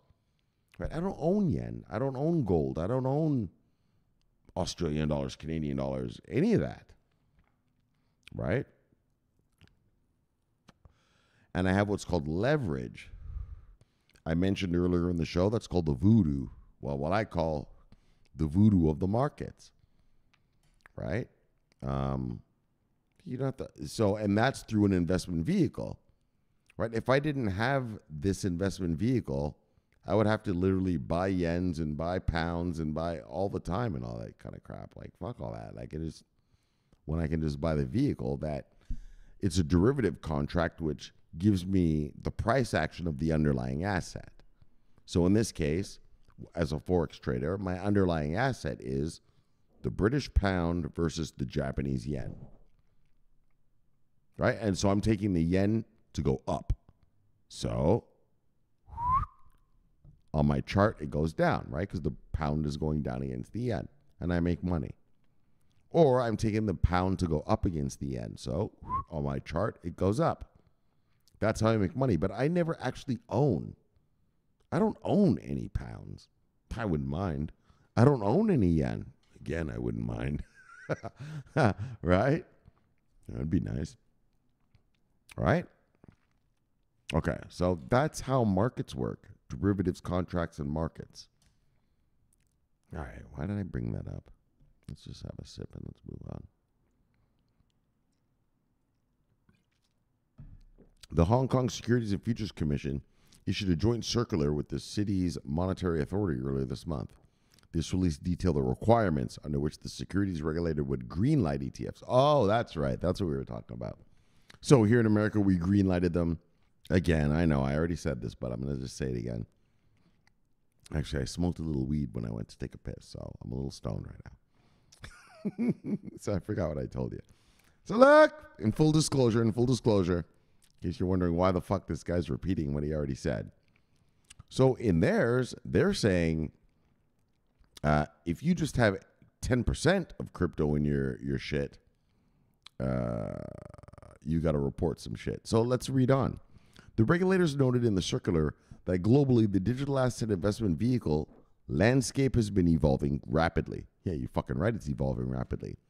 As soon as BlackRock and Fidelity and the rest of the miscreants come on line here in America, oh, look. That's a signal like no other. And so they say spot crypto investment products should meet the same requirements Hong Kong regulators have for mutual funds and other structured investment products, the circular stated. So exactly, so what they're saying is, just like for the 401ks, which are structured investment products, and then mutual funds, those are just regular funds. That's what we should do with crypto. Yes, good, perfect. That's exactly what we want. Like I've said to you here on this channel, my belief, how I believe these should be regulated is securities, right? Bitcoin and Ethereum, those are commodities because no one owns them. No one runs them. There's no 1-800 number I can call if I fuck up a transaction or anything else. And then you've got the stable coins and the wannabe money stuff, The stable coins are going to be something, but like the Moneros and the Zcash and that's not going to be anything. And then you have the rest of it all, which are actual companies whose blockchains actually do something, right? Whose blockchains actually do something in the real world, right? And those ones, the VeChains, the IOTAs, the Polygons, just all the good shit, the Stellars, the fucking Morpheus, the fucking SingularityNet, what else we got? Chainlink, of course, fuckstick. Look, all of the good shit, right? That's actually being used. Ethereum, daggone, right? Network, right? Smart contracts. Yes. Yeah, well, that's the chicken. That's the chicken. Okay. All right. Actually, I fucked up there. I'm supposed to say something, but I can't remember what it is. Anyways, products issues should also have a good track record of regulatory compliance. The SFC added and employ at least one competent staff member with relevant experience in the management of virtual assets or related products. The regulators will also establish a list of permitted tokens that funds are allowed to hold. Oh, bang. So, and I knew that China was going to do this. You guys remember back in 2019, 2021? Remember when China had that CCIIP list that they'd have? The Chinese Communist, not Chinese Communist, but it was the China something. Remember they had a list of tokens of these blockchains that, like, remember they'd have that top 10 list, right? So that's what it looks like they're doing again. I told you guys, China's not going to let their people be rugged, right? Like, you're not just going to be able to create a coin and then fucking rug people in China. Fuck no. And if you do, you'll get disappeared, right? China protects its investors, right? Like, they're not going to allow that. You know, you have to be a try, test, proven thing. Right? Like that list we used to read back then. Remember that? Fuck, what was I can't remember the fucking name, but right? And so that's what it looks like they're doing in Hong Kong again. They are saying that they will establish a permitted tokens that funds are allowed to hodl. Right? They're not going to allow people to hodl fucking Shiba. I guarantee you that. They're not going to allow their people to hold Dogecoin or hemp coin or some fucking Tom coin, Bill coin. Just some bullshit some fucker makes up. No. Morpheus, fucking VeChain, fucking Ethereum, Bitcoin, fucking Chainlink. Solid. Basically, let me put it this way, especially for my viewers who you watch me many years now. If I had a country, Shomaristan, well, I wouldn't allow, you know me, you know my criteria. I wouldn't allow certain coins to even come into my country for you guys, right? For my people to fucking invest in, right? And that's basically what China is saying is like, yeah, we're going to allow investing here in Hong Kong because Hong Kong is controlled by China, but it's got to meet a certain standard, motherfucker. You guys know here on this channel I preach. Fortune 500 government contracts. Minimum kind of thing. Minimum, right? It's a little elitist, but, well, you're not going to lose money doing that. Tell you that right now. So products are not permitted to have a leveraged exposure. So look, and issuers must work with approved exchanges to trade and purchase assets. Exactly. Leveraged exposure. That's what I talked to you about. That's when the masters arrive. Leverage, the voodoo. Shomari, man, how did you make $5,000? The yen only went up 1 penny against the British pound. Yeah, it's the voodoo, bitch. It's called leverage. That's how I do it. How do you think I live? You think I fucking live? Because I'm rich? I'm not rich. I have leverage, though, which makes me trade like a rich person. Well, and then rich people who are actually rich, trading leverage, trade like a monster, right? Like they're at the next level. Yeah. And I trade pennies a day. Yeah, but it equals in my bank account thousands a day. Well, not a day, a week. A week. I don't make thousands a day. Unless it's something big like a housing crash. That day I made thousands. Usually it's a week. But anyway, but leveraged. So products are not permitted to have leveraged exposure, and individuals will worse the proof exchange to trade and purchase assets, the FCC said. Bang. Yes. Leverage. And that's what I'm telling you guys about. Like, that's why the Mazdas are going to come. Well, first of all, because they have the regs, but also because the European Union and China are now creating leveraged exposure to assets. Right? They're allowing the Mazdas to now leverage their clients' dollars, which makes it valuable to the client, but it makes it also valuable to the hedge fund itself. Right? BlackRock is not going to just buy Bitcoin, but they will buy leveraged Bitcoins, of course. Right? That's the voodoo. You know, guys like me, guys like them, well, sorry, let me put it this way. Guys like them and little tiny little nobodies like me, we do leveraged. That's the voodoo. That's where you make money. I make 50 times my money. Right? That's how I make money off of the fucking dollar moving a penny against the yen. Yeah, leverage, the voodoo. And I guess also what I should say is, you know, I've been trying to help you, you know, trying to just kind of make you guys, not make you, but some of you, you know, just kind of get into Forex, a leveraged investment vehicle that's easy to trade. I know you guys like your properties and your real estate. That ain't going to make you money like leveraged trades, brothers. Look, Crystal. Bang! Oh, she knows. She's going to be murderous. She's going to be a murderer. Anyways, the requirements come as Hong Kong continues to increase its regulatory presence over the crypto industry. In October 2022, the SFC started reviewing applications for futures crypto ETFs. See, so that's the futures contract ones. Those ones, not very interesting. Which the U.S. Securities and Exchange Commission first approved the year prior. Hong Kong launched its licensing program for crypto exchanges in June 2023. Bang! Enabling Hong Kong investors to directly access large cap spot. Bang! Virtual assets, the regulator said.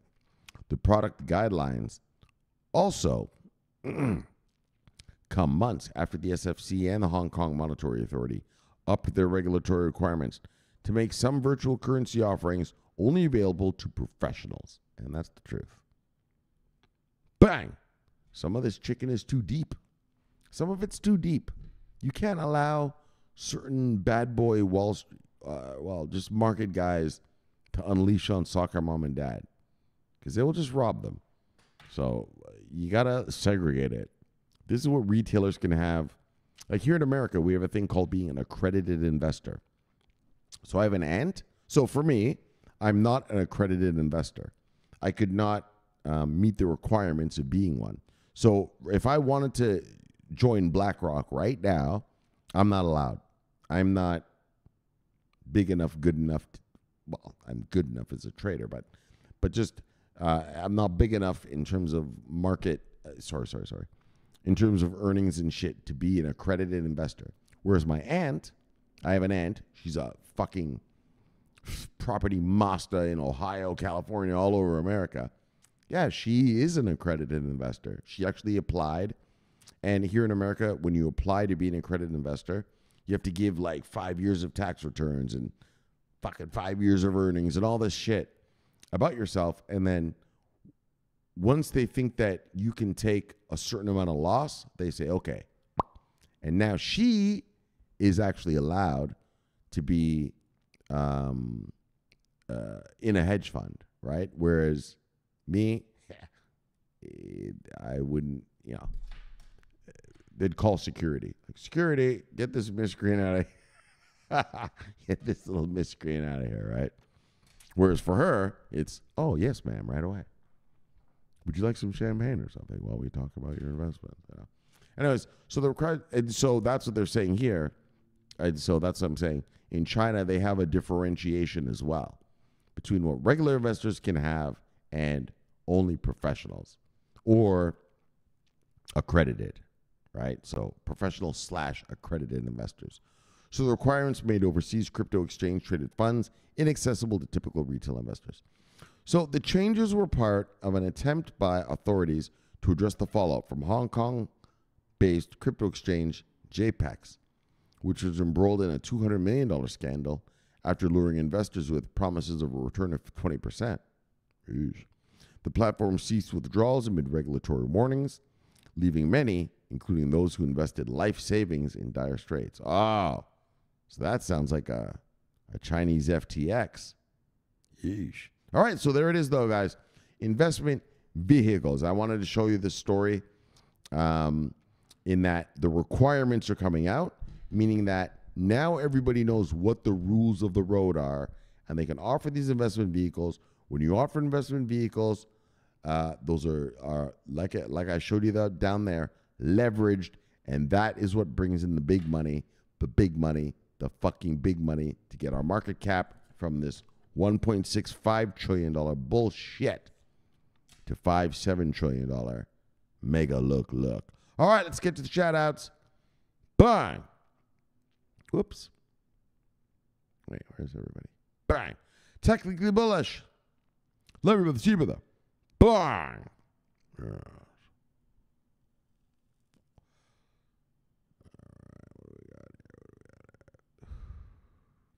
Universal Misanthrope, holding down insurgency in Central Europe. Grill Master of Noah Fest. And look, you want to fuck around, you're going to find out. Because he's the head of security for Cbnews.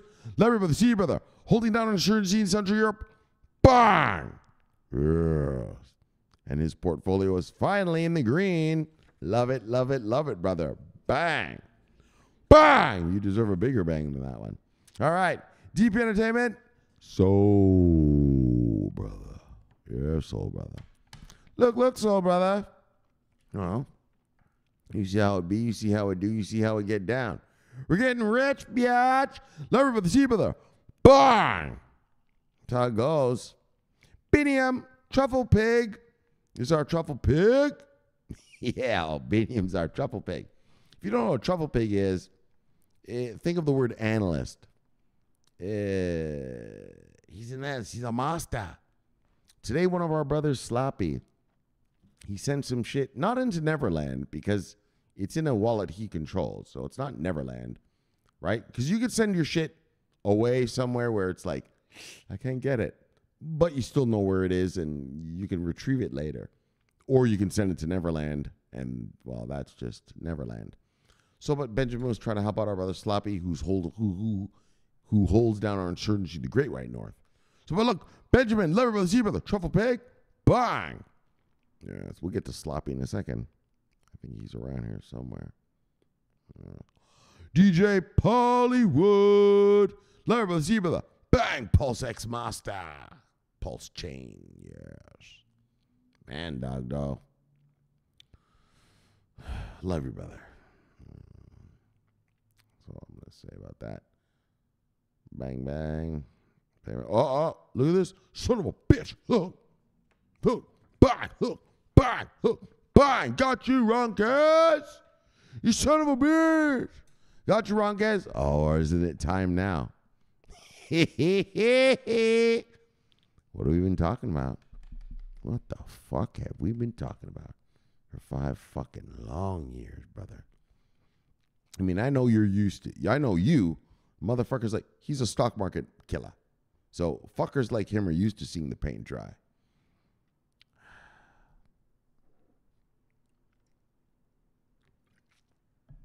Motherfuckers like me, not so much. But, this drying is even long for a stock market guy. You know what I mean?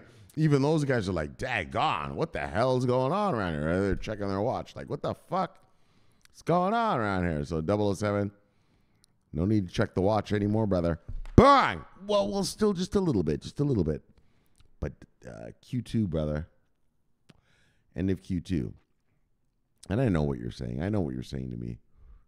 Shomari, man, January 1st, we're going to start rip-roaring. I know. But I like to be conservative. I'm a conservative investor, conservative trader. I know I drink like a motherfucker and I talk like a motherfucker, but yeah, I'm actually conservative with my money. And 007, you know very well. Q2. End of Q2.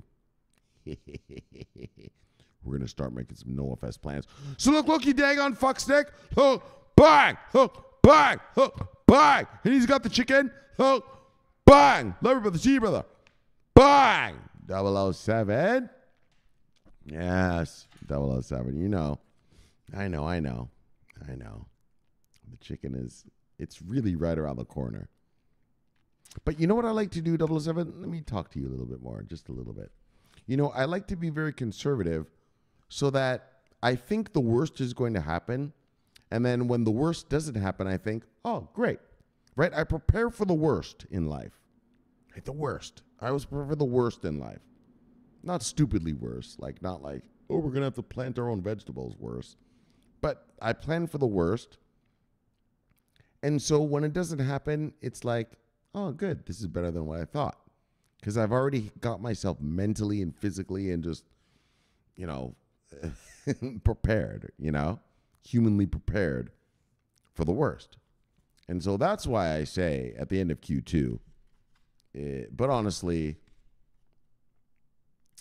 if inflation keeps going the way it's going, I know, we're going to be really rocking and roaring first or before that. All right, love you, brother. Bang. Get the fuck out of here now. Get the fuck out of here. All right, this guy's taking up too much of my time. Get the fuck out. Look. Miguel B started his count just to follow me. Bang. Bang. And that is a winning portfolio right there. Those three right there.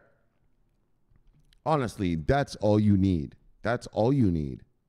Yeah, those four. You got your AI, AGI, which has a walking, talking, thinking, reasoning robot. Yeesh. You got VeChain, well, supply chains all the way.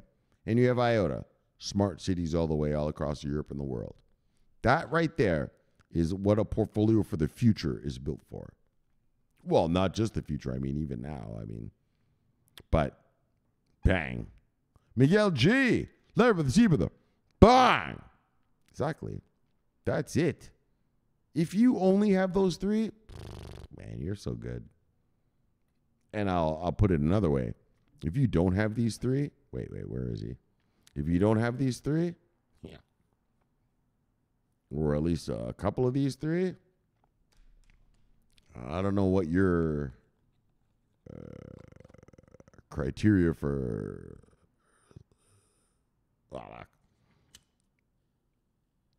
You just got to get your mind right. All right. Bye, Miguel. All right, Lorna Downs. Look, our sweetie from Detroit. Love you, girl. See you, girl. Bye. She's got all the chicken. All of it, right? So as opposed to Miguel G, you can see Miguel. He has the three key ones. These are the three ultimate murderer blockchains here. What about Solana? What about Morpheus? What about... Yeah, but these are the murderers of the murderer. Like, these guys are going to own their... and Chainlink, I would add Chainlink to that. They're going to own their sector of the market. Like, own it. They are going to be the number one of that part of the blockchain market. So, Lorna Downs, she took a different approach. Well, she murdered it. There's her link. There's her VeChain. And then she has more of a carpet bombing sort of strategy where she just finds the chicken and then just buys a lot of it. Of all of them, right? She buys lots of chickens, right? Black chicken, red-crested chicken, the pink-billed chicken of Indonesia. She buys a lot of ingredients to make her dinner right there. So, Lorna Downs, love you, girl, see you, girl. Bye. Yes. I was going to do the poker thing, but... And here's our Wait. Look. Where is he? Where is he? Bang! Crazy Edwin. My brother from another mother. Bang! Look, Edwin. The official mascot of Cbnews. Look. Shih Tzu master. And I believe you bought a new Shih Tzu today. It's called Killer Cujo. Yes. I know what you're saying. How can a Shih Tzu be a killer of anything? Trust me. Edwin knows. Love you, brother. See you, brother. Bang! Killer Cujo. Wait. Let me give some love to. And for Killer Cujo, look, Edwin, bring the dog to the fucking screen and let the dog hear my voice right now. Hey, Killer. Hey boy. Hey, Killer. Bang. Look. Bang. Killer Cujo. All right. Let him feel the love too, brother. Love brother, you, brother. Bang. Yes. All right, who else we got? Did we do Mr. Thorpe already? Yes. Look. Sir Royal Charles. Smarty Pants. Love brother, you, brother. Bang. Look. Slappy. Holding our insurgency in the Great White North. Love brother, you, brother. Bang. Whoops. Bang. And an AFO master. Yes. Sloppy. Man, I'm fucked up to hear that shit today, but like I said, whoever I banged earlier, I think it was Benjamin. You know, the same thing happened to me. Well, not the same thing, but a thing happened to me when I way back in 2019, when I first bought my IOTA tokens. Their wallet was such a piece of shit.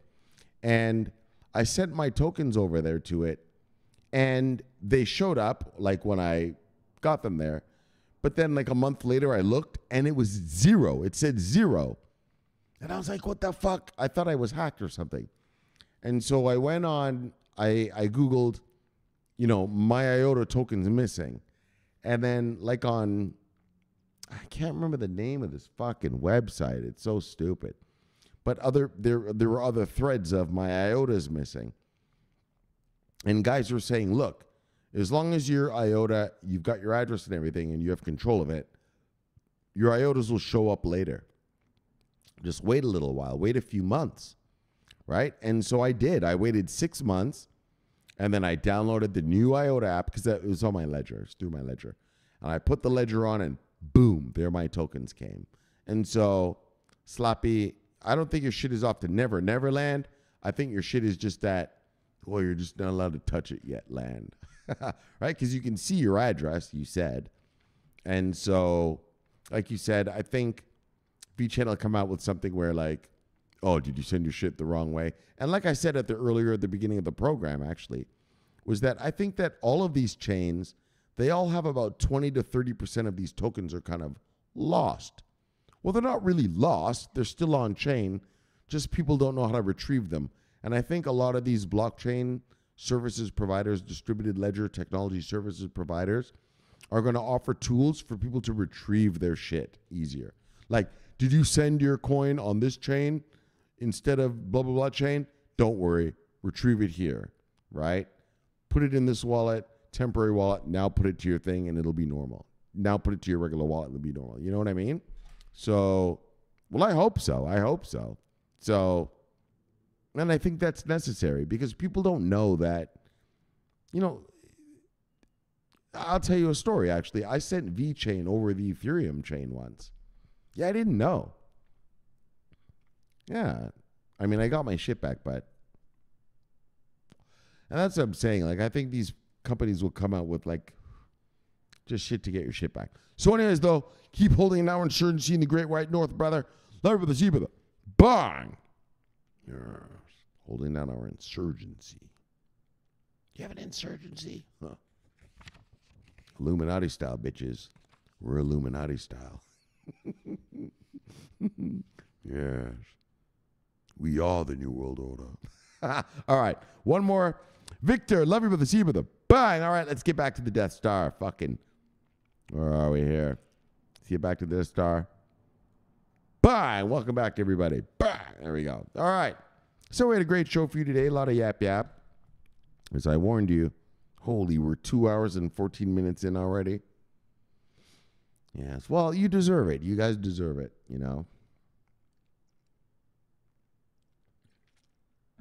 when it comes to markets, there's a lot of detail. And to make a smart investor, which is what this channel is about, this channel is about turning worker bees into killer bees.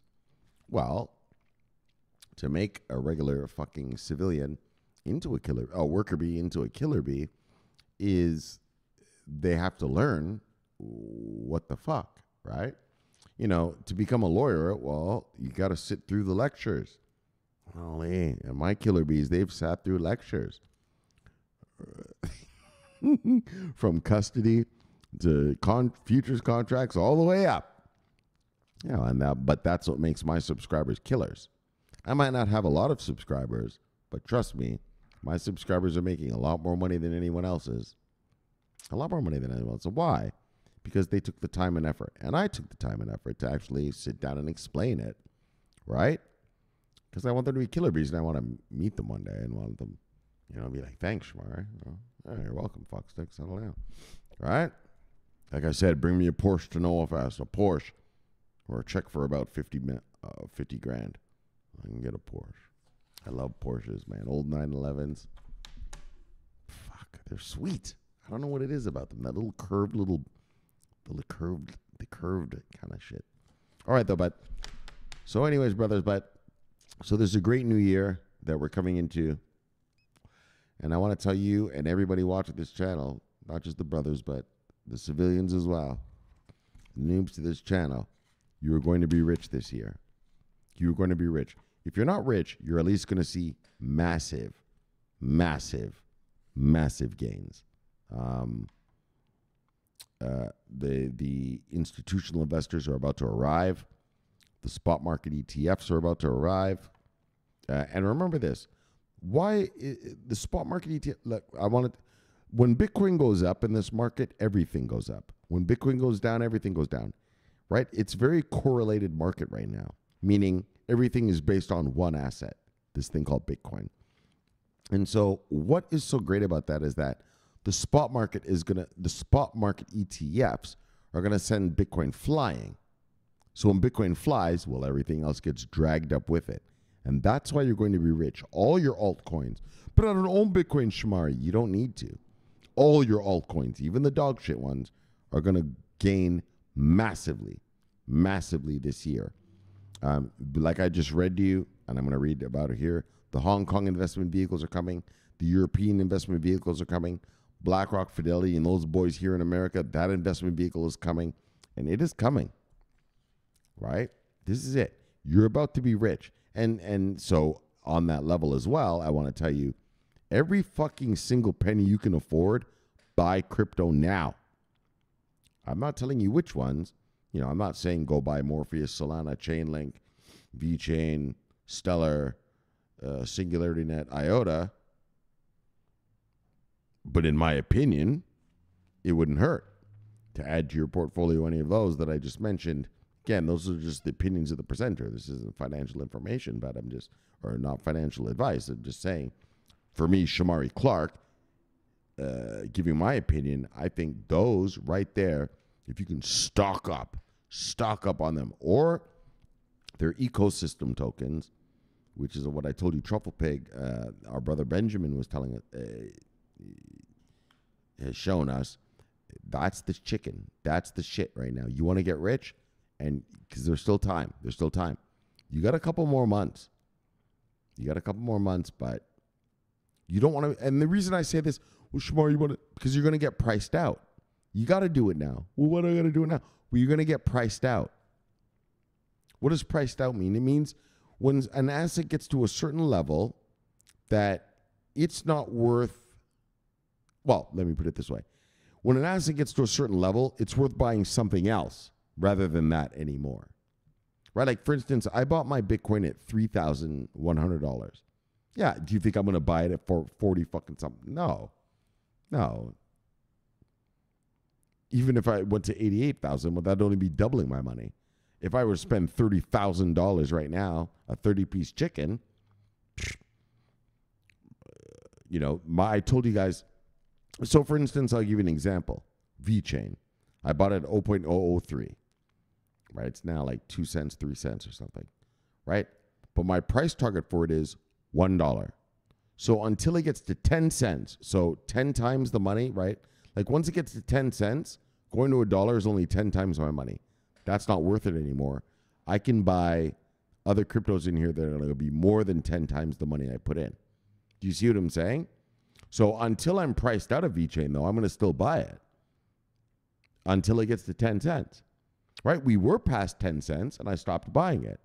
Well, now we're down here again. So I want to buy some, but actually I'm getting into eco tokens now, but just, you know, that's how it works, guys. And that's why you're going to be rich. That's why you're going to be rich. You have the investment, you have the assets that the rich man wants, right?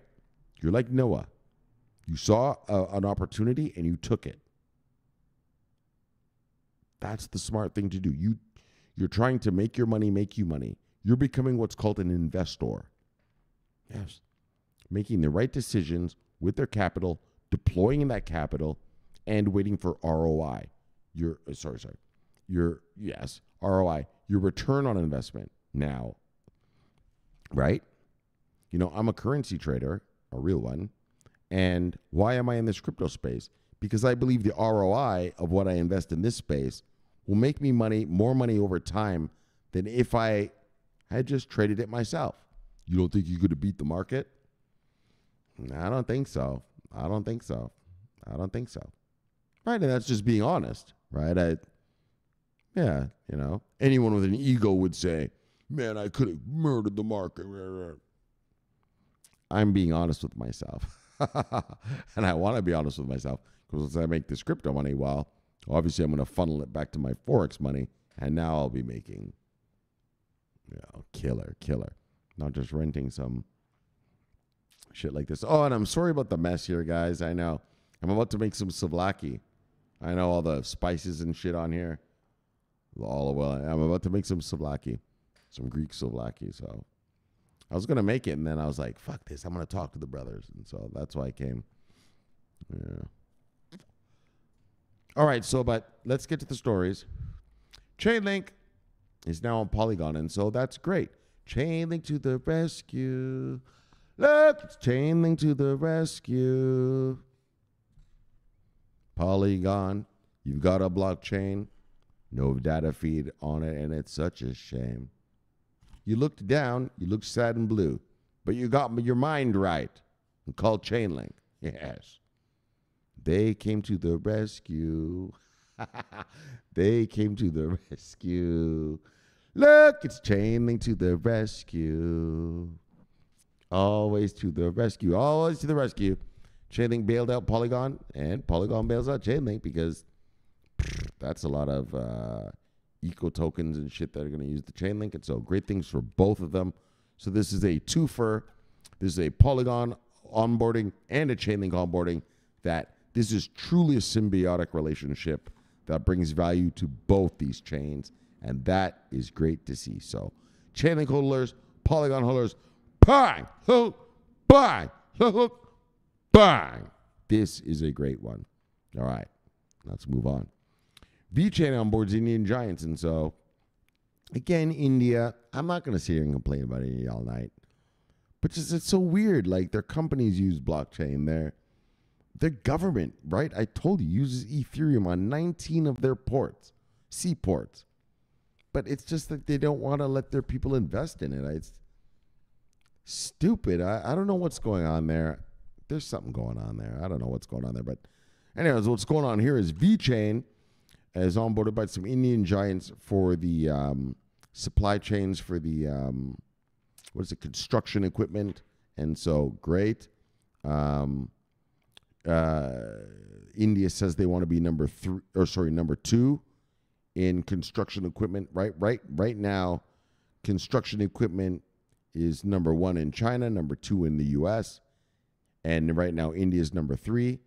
India says they want to take over U.S., which they probably can. They have the people to do it. And so this is great that VeChain is an integral part of this sector of the Indian economy, which is construction equipment. And so, so like caterpillars, backhoes, cranes, shit to construct other shit, construction equipment. So, VeChain hodlers, bang!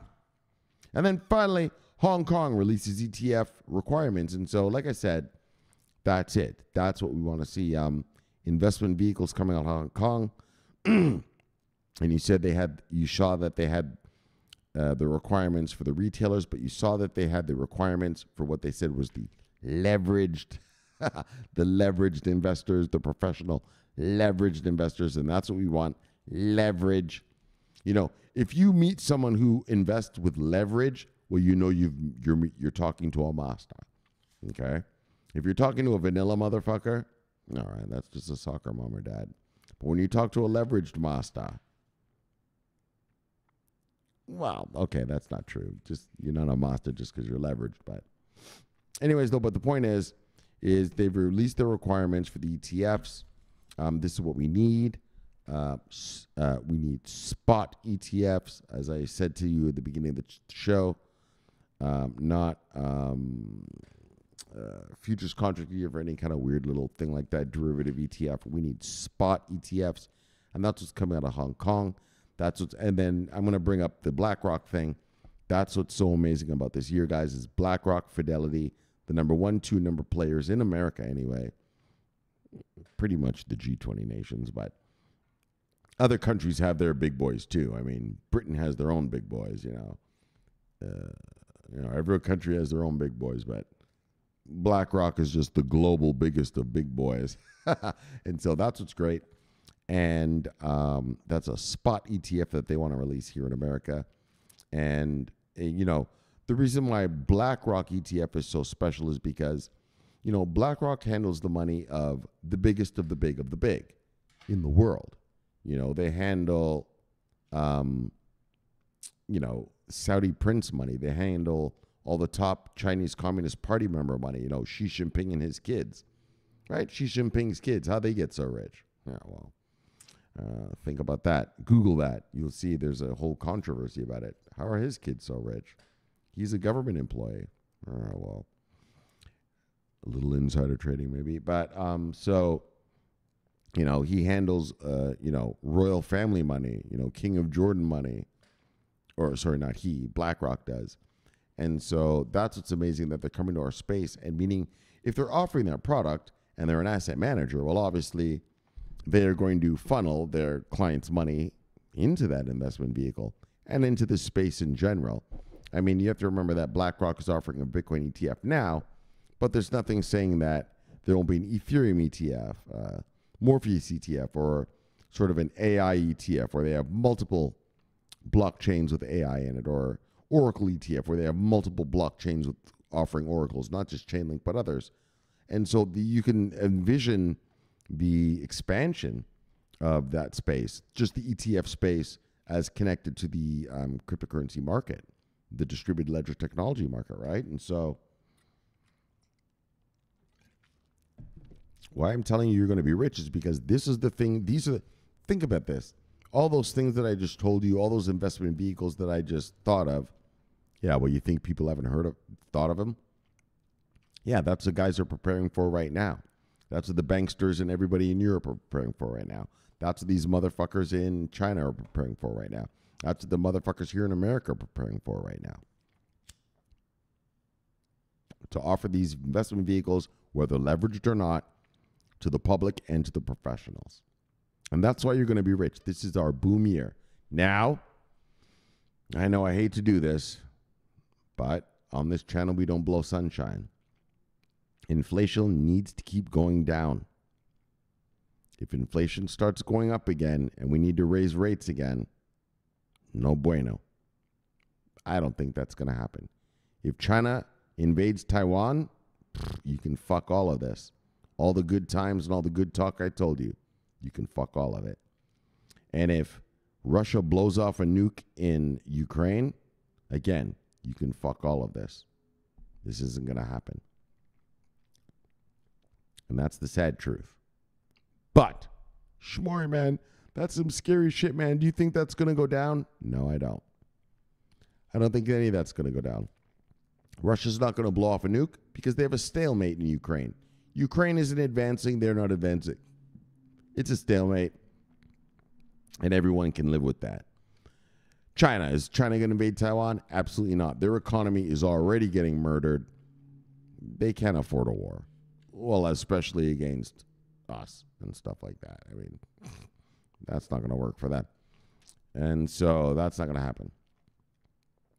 Is the war in Gaza going to expand out into the wider Middle East? No. Because the Saudis, Bahrain, the UAE, even Morocco, they want good relations with the Israelis. And personally, might be a mean thing to say, but they view this Palestinian problem as just an annoyance. Fuck these Palestinians, man. Right? I mean, fuck them. We want to make money with the Israelis. Right? Who have connections with the Americans and the Europeans, right?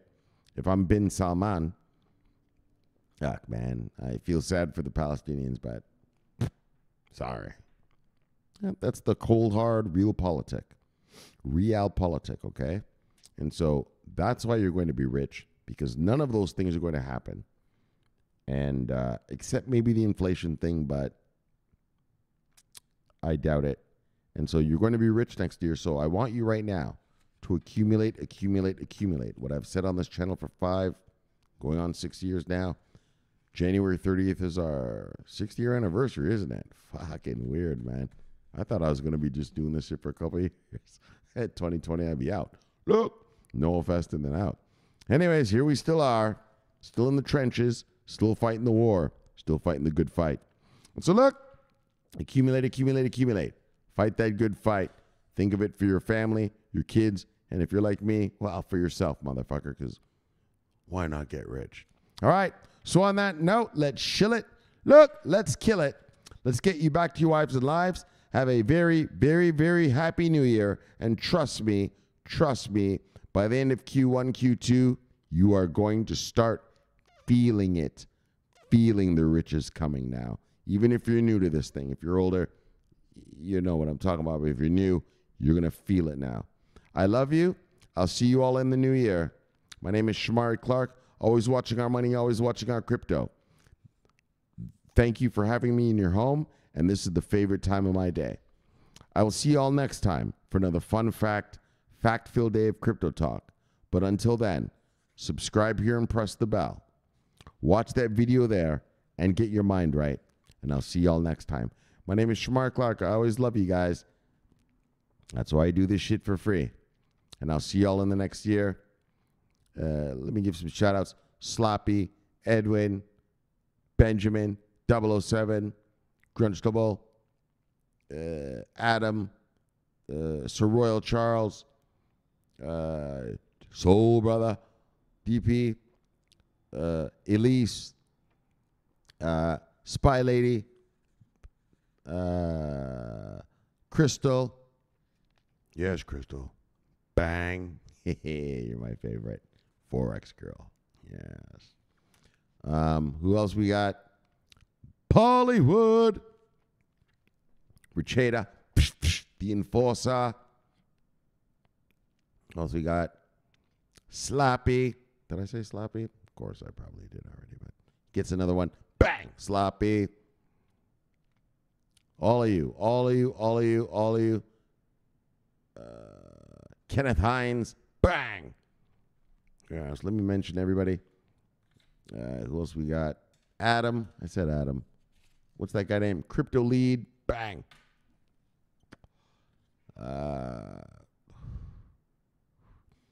Holy fuck. Deborah. Mystery Lady. She's real, I tell you. She's real. Fucking Deborah. This girl won't talk to us. Yes. She's just lurking about like a predator. Just, you know the sound predator makes. She's a killer. Who else we got? And anyone else? And anyone else I forgot, you know you're in my heart. You know I love you. And, you know, Pasquiyaki Tribe, brothers. Bang! Who else? And you guys who talk to me in the DMs but don't want to be in my chat, you know who you are. And especially you, the brother who makes me those videos. Mr. Sir, I thank you, sir, for making me those. Actually, I'm going to find you, and I want to say your name because you are special, actually. You actually make me videos and teach me shit. So let's find you. But don't worry, no one can see you, so.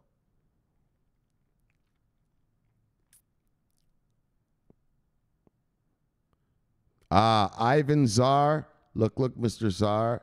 Thank you so much for all your deep videos you make me and teaching me how to do things deeply in a real Masta way. So on that note, let's chill and kill. Let's get you back to your wives and lives. Watch the video there. Or sorry, subscribe here and press the bell so you get the notification. Now press it with the thumbs up so these videos build up and, get shown on the algorithm. And then watch the video there and get your mind right. And all of you, I love all of you. And we've been through one more year. It's been one more long fucking year, but we did it. And, the past 2 years have been rough for us. Last year, because the risk off started, the interest rate rises started, which caused risk off, which obviously kept us in a range-bound manner. And now, though, that's over. The gloves are off. This year, 2024, you will be rich. You will be rich. So I love all of you, and I'll see you all in the new year. On that note, bye. Let's get you back to your wives and lives. I'll see you all next year. My name is Shomari Clarke. Luckily for you, I'm always on duty. Bye. I love you guys. All of you, every single fucking one of you. And all we've been through and everything. And this is our time now. This is our time. Finally. We've been talking about it for fucking 5 fucking years. 6, actually, right? 6. Let's go get this money, guys. I love you. I'll see you in the chat. You know who you are in the chat. My family. My posse. Bang. Shomari Clarke. Bang. Yes. Over and out.